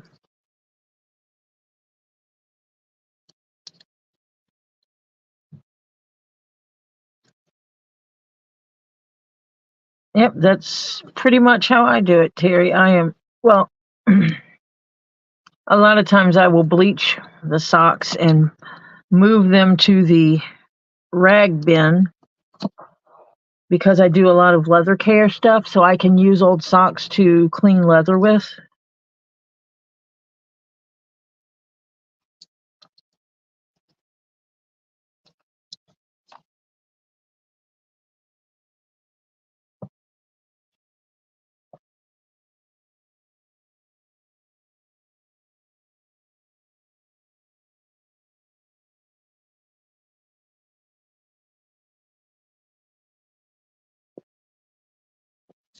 I have to drink my Starbucks because I don't like it when it's cold.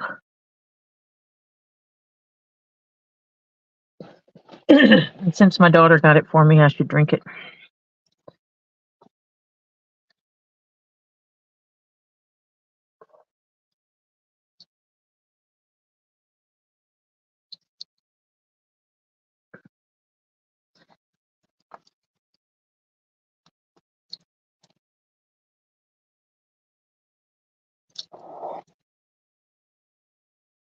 This is going to be fun to stitch after I get this line done.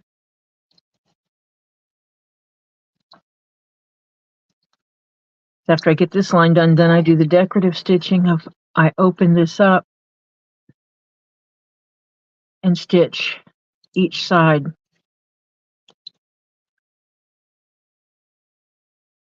And it'll create a line here and a line here, which gives it somewhat of a decorative stitch on the top of the cap.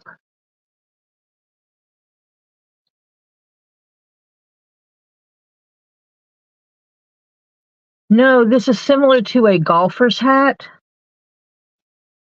or a cabbie hat.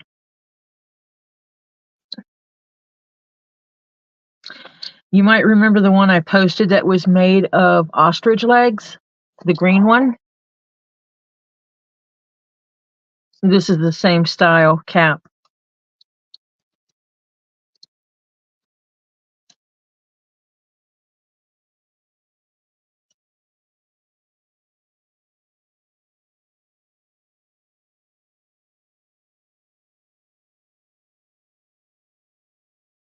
Yeah, let me see if I can.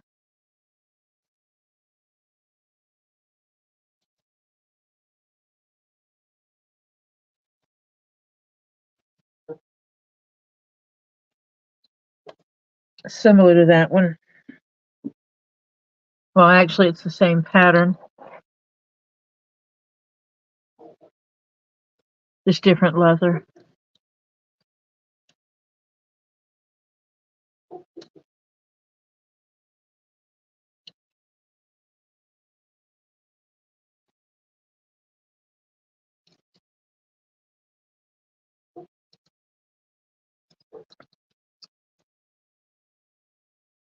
Yeah, Ashley wears that kind of cap as well.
That's good.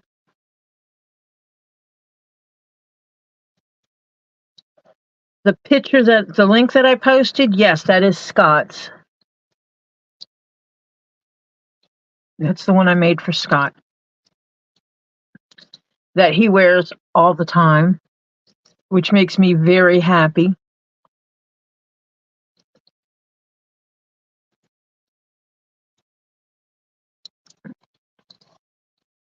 Robbie doesn't want to wear his on the out there because he doesn't want to get it all messed up, so he uses it only as his dress hat. John only wears his when he goes someplace and is dressing up because he doesn't want to get it dirty.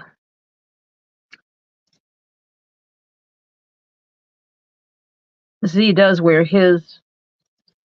Scott wears his the most, and Z. Then Robbie and John.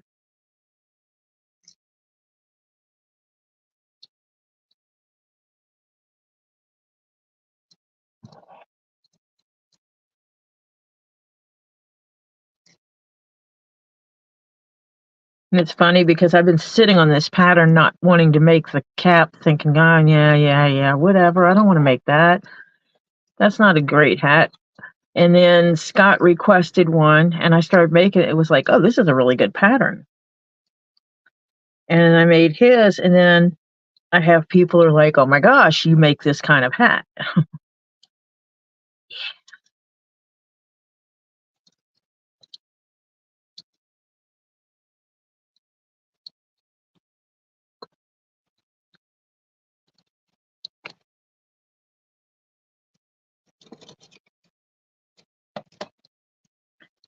Okay, I could probably go with 3 times.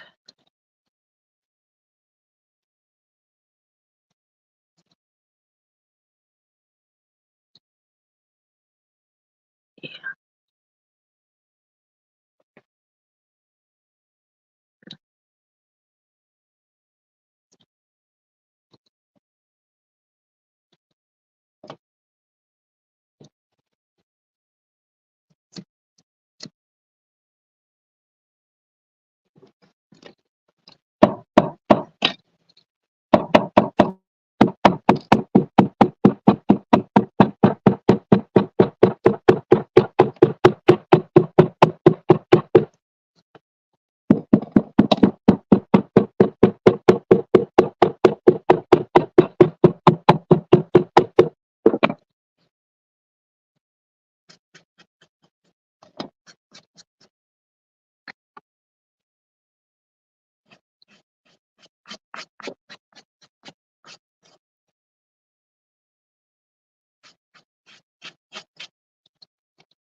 Whew, the fun of this.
Sometimes the making of leather goods requires work that people don't really go into it.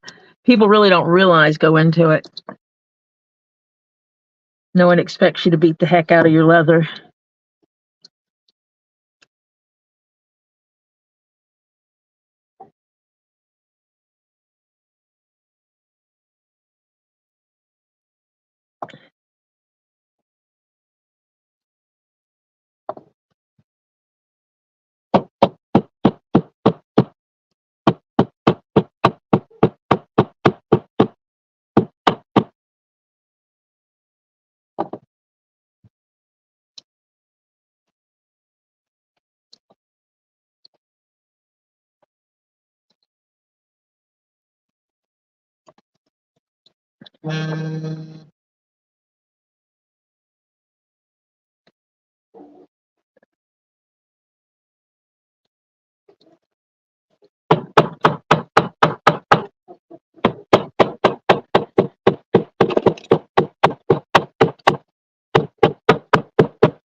Carolyn, I bet they have all the cool tools. And see, this is that center run of that hat.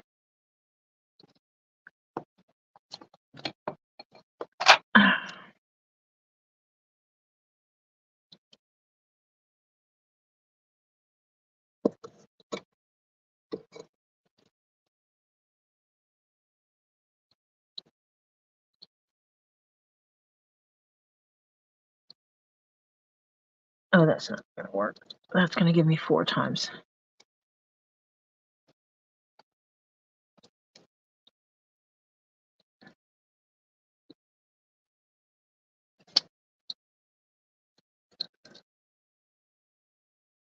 And to save me time later, I'll go ahead and cut 2 lengths of thread now.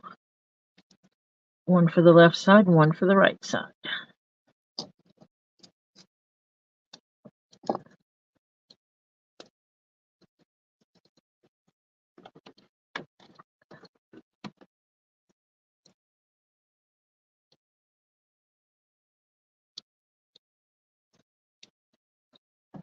Wow, Carolyn, I bet they have such cool tools.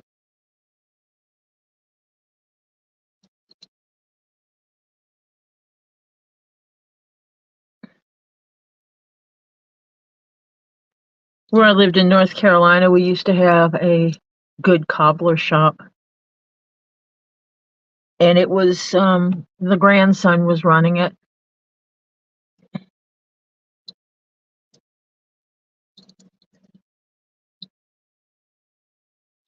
And he was only open certain days a week because he had a secondary job. He was not running the business as a way of full-on living because it just didn't make the money because of people just not using cobbler shops anymore. But he was also not ready to give up the family tradition. And he did, resoling of shoes that use leather and stuff like that. He did some non-leather work as well. But I went there and got a pair of my husband's boots resoled because they were a pair that he loves. And the only thing wrong with them was that he had worn a hole through the toes from walking on them so much. So I think I paid like $50 to get new soles put on them, which is a heck of a lot less than what it would cost to replace the boots.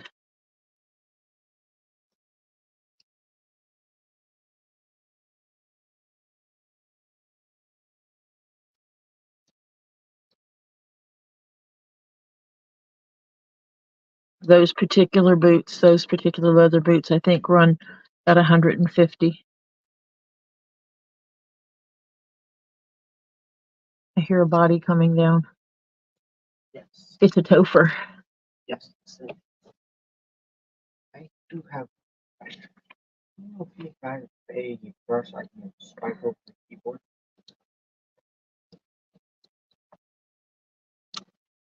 In the top of my boot black kit, there's some fingernail brushes. It'll have a little handle and it'll have a little rectangle of brush. I've seen it before. That'll work. Thank you.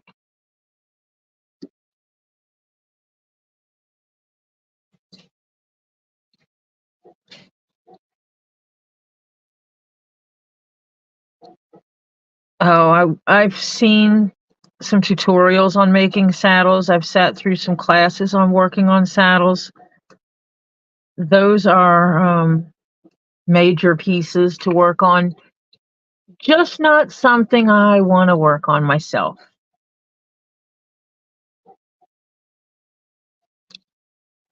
Shoes, it's a yes and no for me, because I like having really cool and unusual boots, and to be able to make my own would be like uber cool.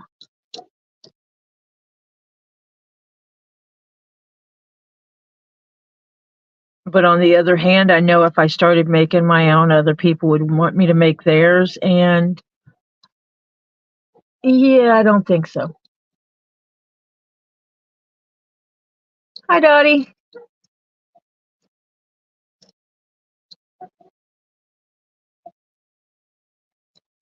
I'm getting ready to stitch that double center line. I finished stitching the two pieces together, and now I get to do the decorative part.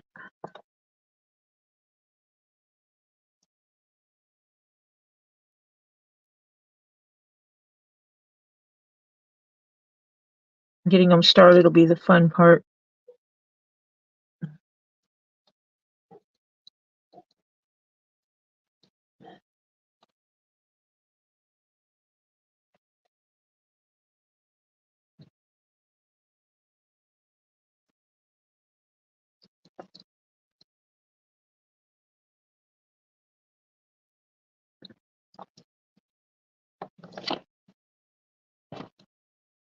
I'm supposed to be working on the table where you can see me and not leaning back where you cannot see me, huh?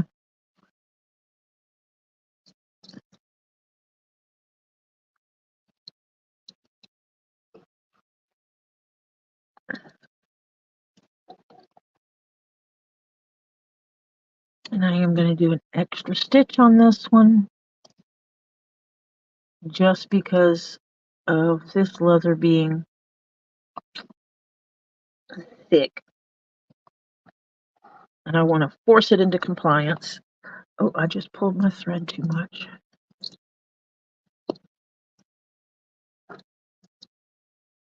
There we go.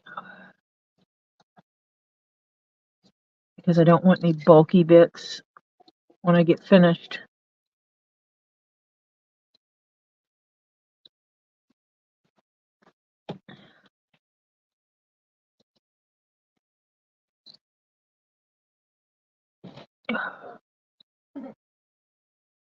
My grandson just injured himself. He ran into something because he was walking without looking. Turn it upside down to do that? Or sideways? That way you're brushing stuff away.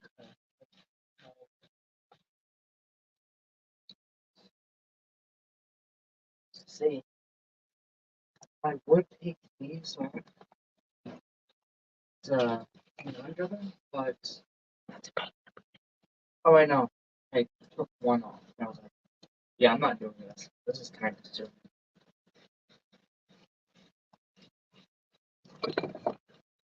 Yeah, that's actually perfect.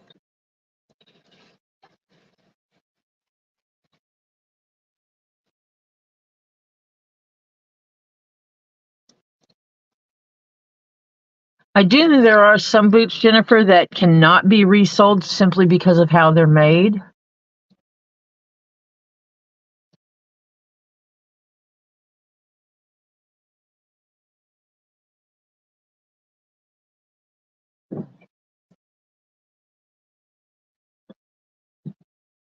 I know my daughter had a pair of boots and she went to go get them resoled and they laughed at her and told her that resoling them was insane, that it was cheaper to buy a new pair of boots than what for that particular brand of boot, it was cheaper to replace them than what it was to resole them.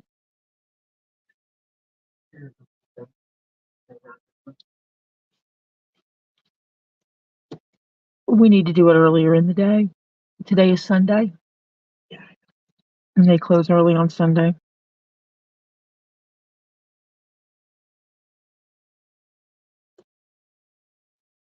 Ah, so your cat is watching with us. There ain't nothing wrong with that. We have animals that watch TV.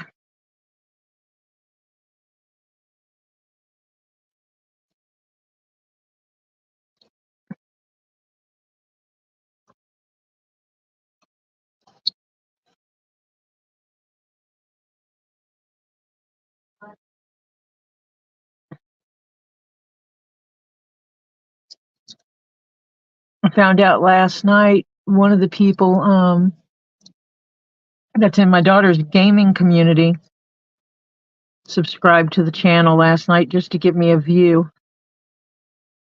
and a subscriber, which I thought was really cool.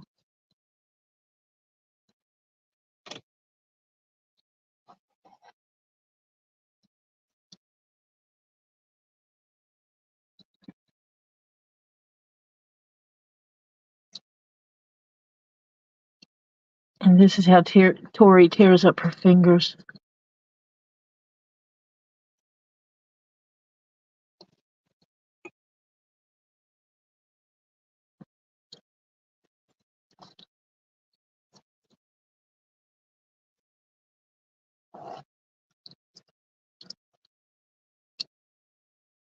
Because this thread, after a while, after you've pulled it enough, it'll start to cut your fingers.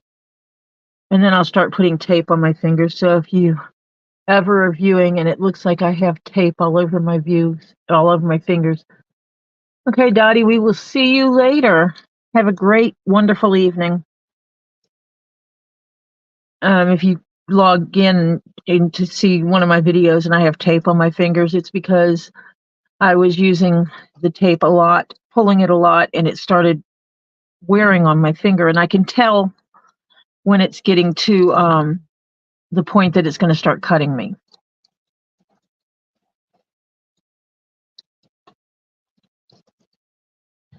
And after having a piece of this thread cut through my skin, I have decided that I would rather wear tape on my fingers than have thread in my skin.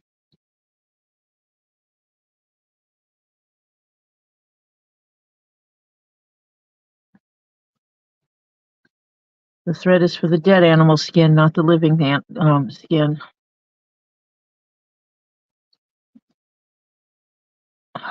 These are difficult. Fine.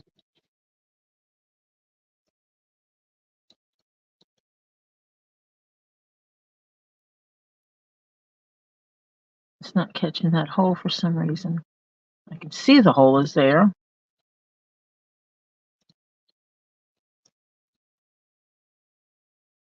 There it is.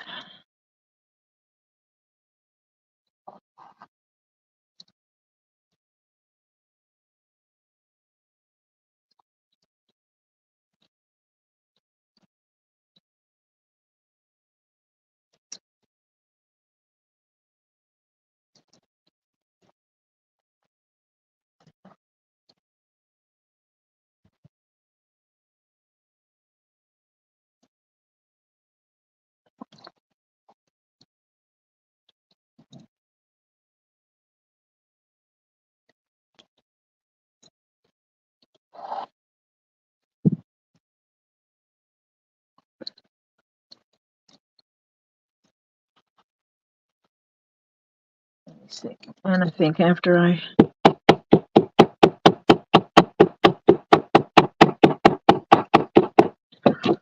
stitch it and then I pound it down, that is going to look pretty good.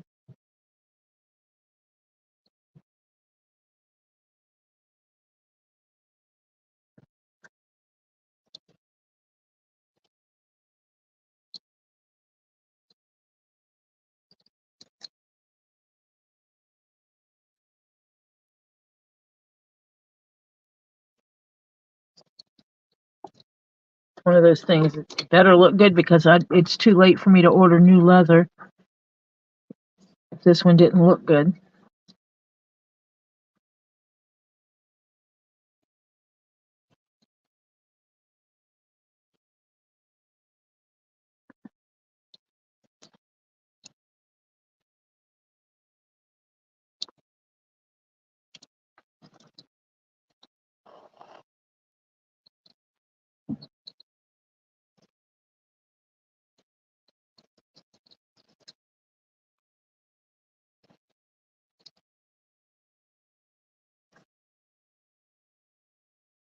Ouch.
Work better.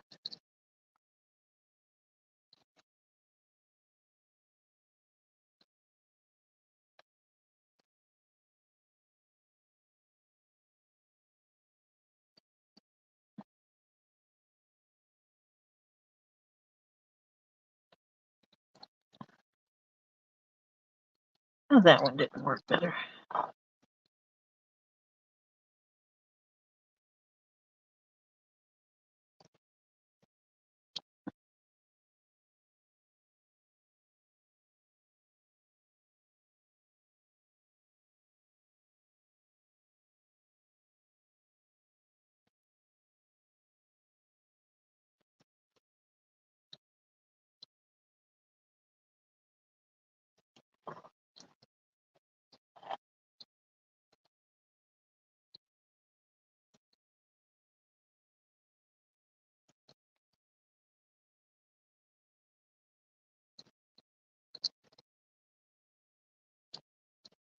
I'm glad, Carolyn. I hope to keep it this way.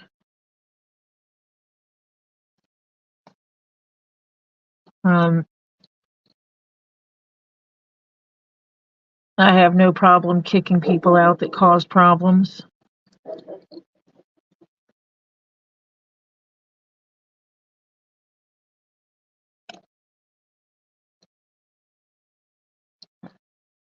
Get this to line up.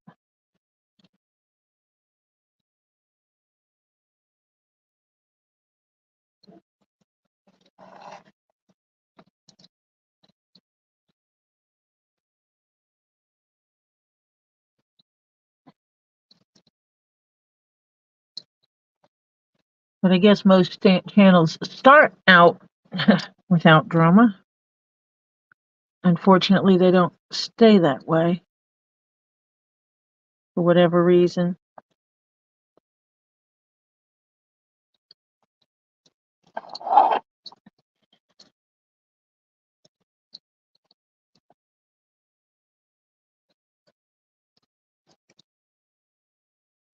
Yeah, because my whole thing behind leather crafting is that it is relaxing to me.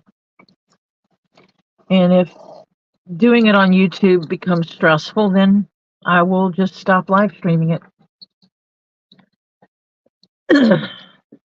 because I don't need to live stream it. And if this is going to cause me stress, then I don't need it. I don't need anything that's going to cause me added stress.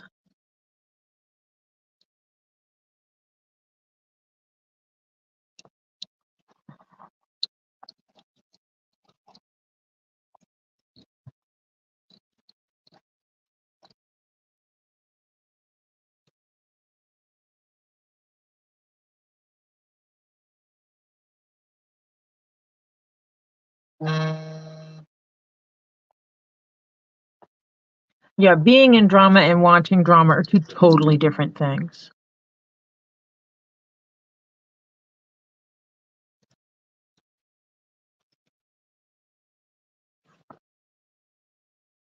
I will watch a good drama, but I don't want to be in a good drama. Of course, most drama's not good anyway. Unless it's a movie.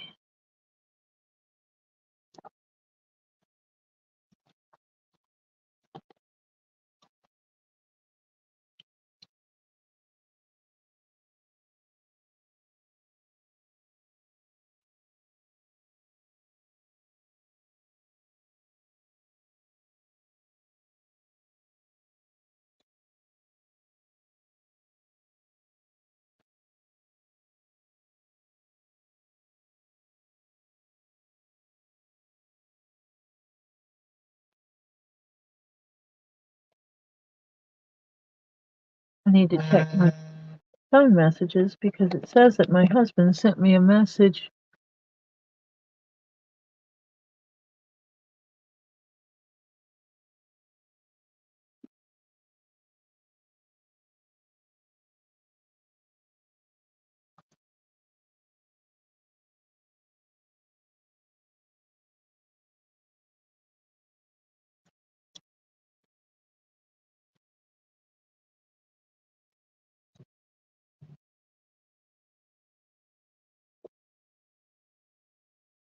He's asking about dinner, so I guess I should answer him if I want to actually eat tonight.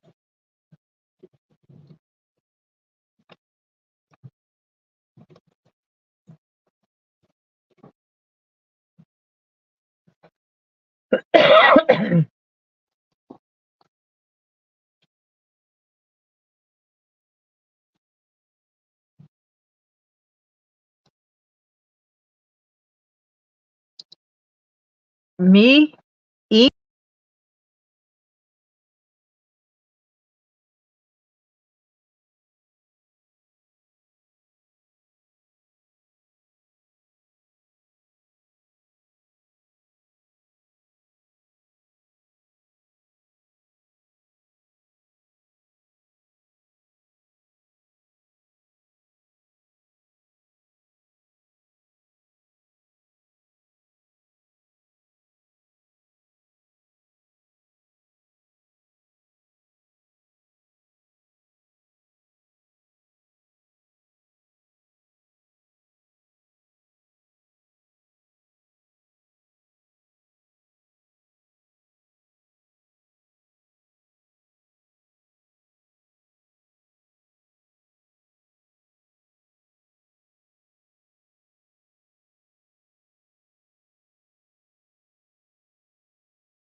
I didn't realize switching over to read my messages was going to put you on hold. Thank you, Carolyn, for making a comment about that, or I would have totally missed it. So, Did you use all the air out of my can, Christopher Topher? no, just a little bit.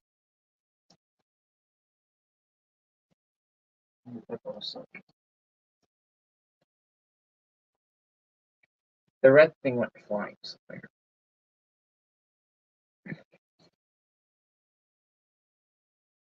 Sorry. But I was going to put this back where He lost the straw for my compressed air. which is unfortunate.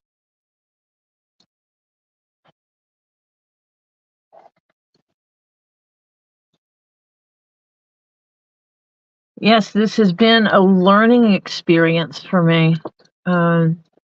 Definite learning experience. One of the things I did figure out is that I actually have my phone connected to my computer. I can run my phone from my computer, which means that I can run StreamYard on my phone, but I have access to it on the computer itself, which makes it kind of nice that I can see the StreamYard on the computer instead of having to look up at the phone.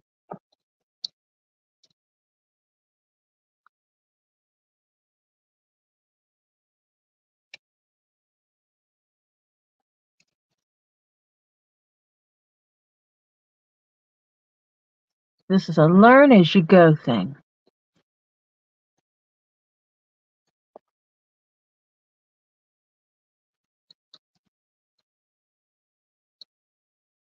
Now I know not to check my messages from my phone, but to check them from the computer.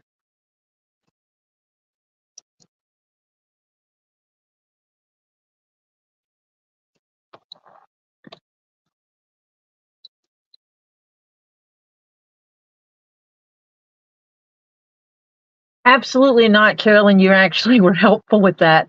Had you not said something, I would have never realized that it was on hold. So I absolutely appreciate the help. And I appreciate you being here. You are not a pain in any way.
I enjoy sharing what I know.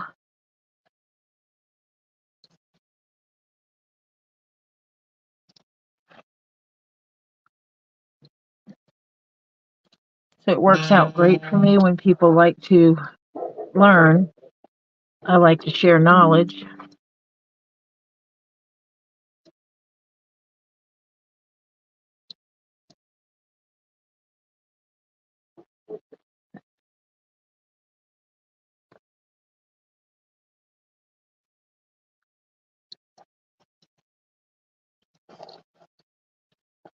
So yeah, and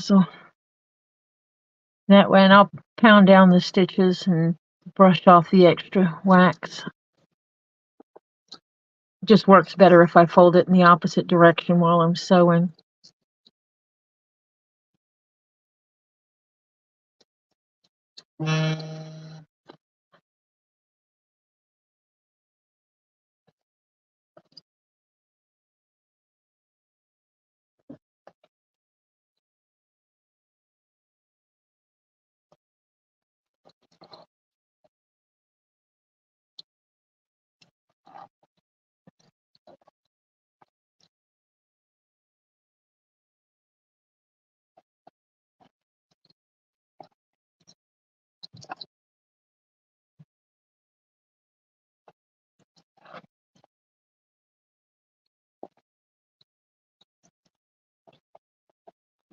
But doing this makes me understand why when Lisa is doing things and she'll go to put something up to the camera, she will sit there with it at the camera for a while and then she'll move it. It's dealing with the delay in knowing that what you think people see and what people actually see is the same.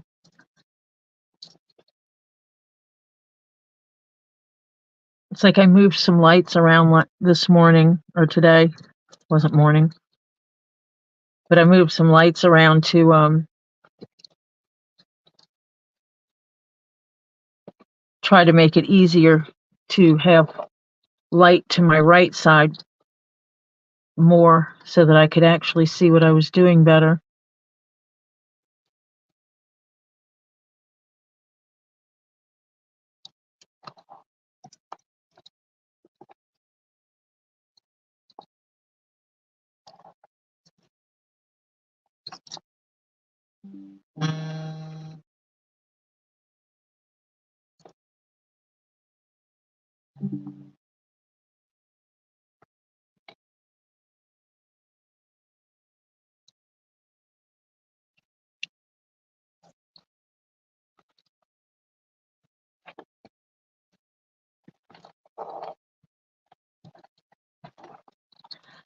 After I go to Florida at the end of the month and get my stuff, there is a desk ring light that I'm supposed to be getting that's sitting at Robbie's house. I paid for it, so I should be getting it. But there was a ring light in my stuff that I had gotten that he had. And I got it specifically knowing that I would be eventually starting to stream down here. And the lighting in here is horrific. This room is huge. It's a basement room. It goes from the front of the house to the back of the house. It's like 20 feet wide and about 40 feet long. And there's a light all the way at this end and all the way at that end. And unless you're right there under it, you have very little light.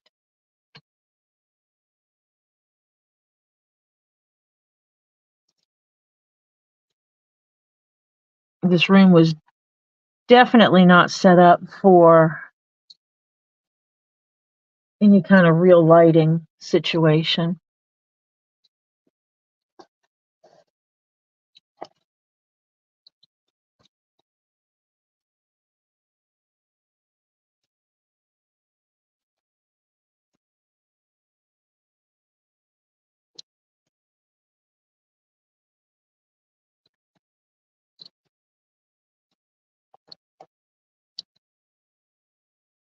I also might figure out some kind of stand situation for some of these lights I'm using. because like right now I just have them off to the side, and I'm moving my hands as if you could see them. I have them off to the side. You really can't. They kind of shine from the side instead of overhead. And I think if they were overhead, they would work better.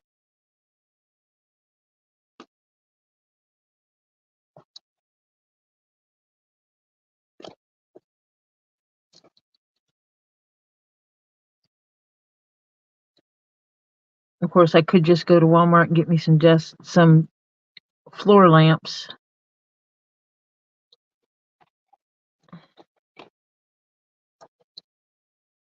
Some good floor lamps that have multiple lightings.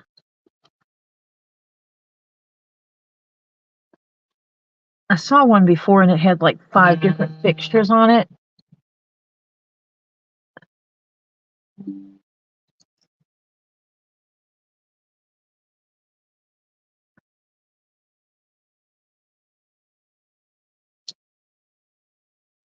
And I think that one might work because I could put, have it where I like if I'm sitting here, I could spread the lights out across like that, but kind of overhead.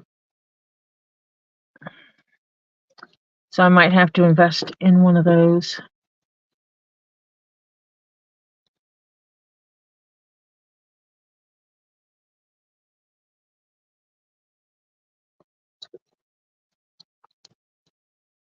Stick it on my Amazon wish list or something.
I'm gonna have to look on Amazon tonight.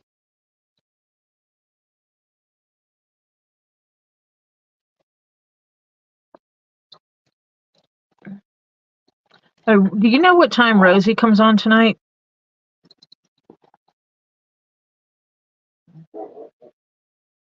Because I'm going to end stream before she starts. That way I don't step on her toes.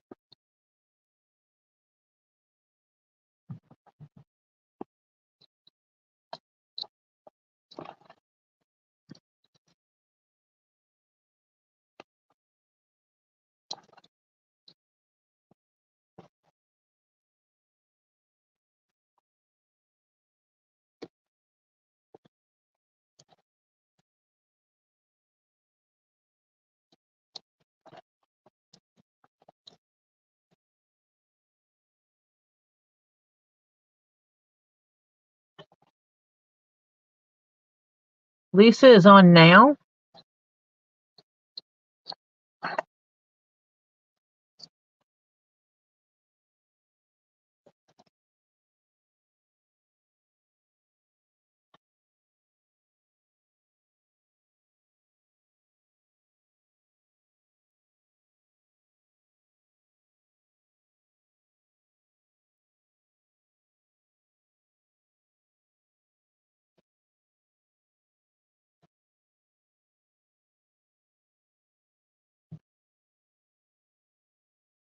Oh, okay. through.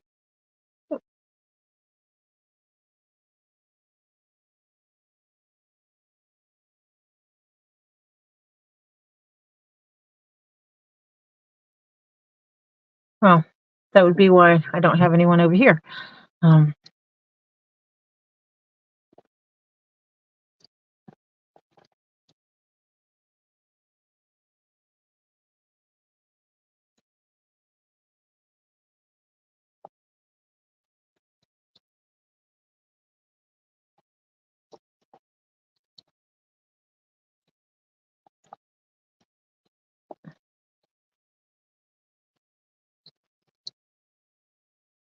And I came on because Lisa said she wasn't coming on today.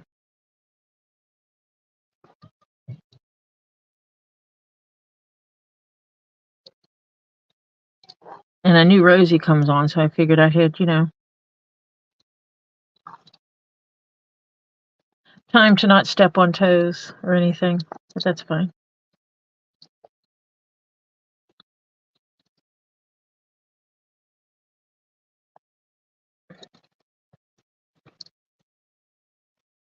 If one person watches the videos and learns from them, then they're worth it.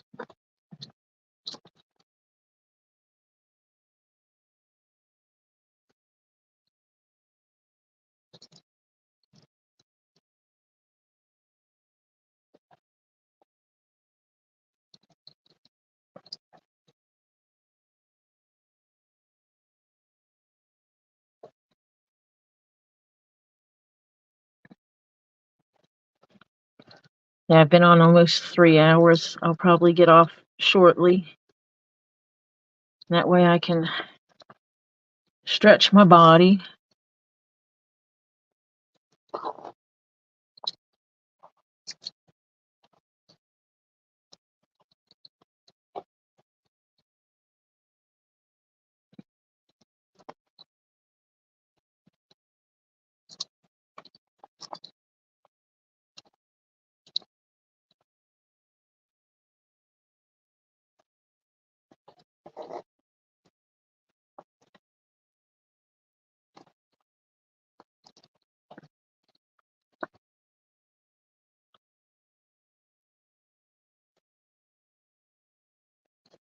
I have to get out of the habit of pulling this to my chest to work on it. I'm pulling it up under my chin, so to speak. I have to work on stuff out in the open.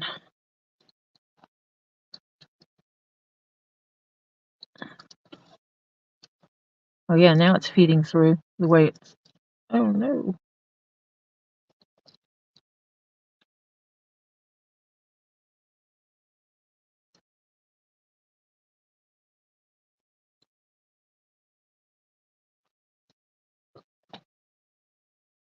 Told me it had to reconnect. So I don't know if I'm having technical difficulties.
I also need to eat food, which will be done shortly.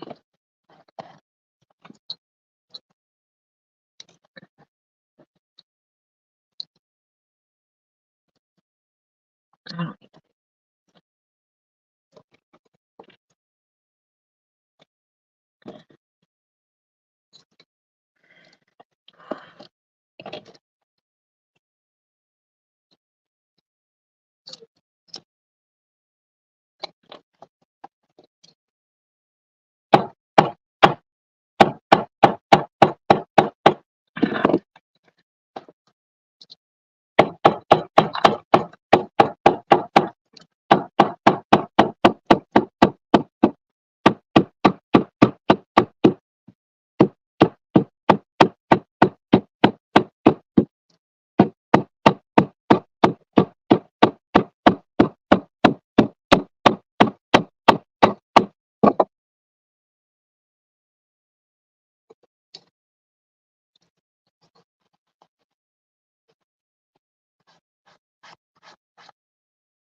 So there's one half of the top finished.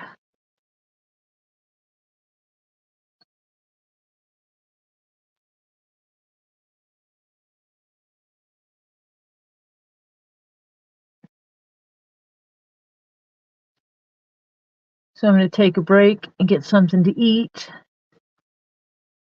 and get me something to drink.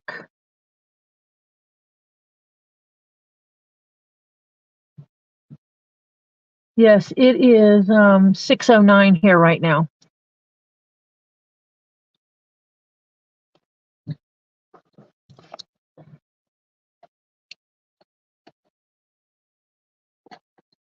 And I may come back on late tonight after Rosie is done with her live. It depends. I won't be on until 2 o'clock in the morning though, probably.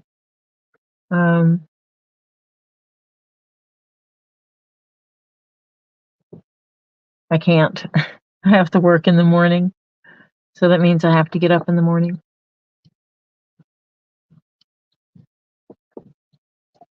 I do appreciate you being here and sticking it out with me. It is greatly appreciated. And I may be on again later, and I hope everyone has a great evening. Bye for now.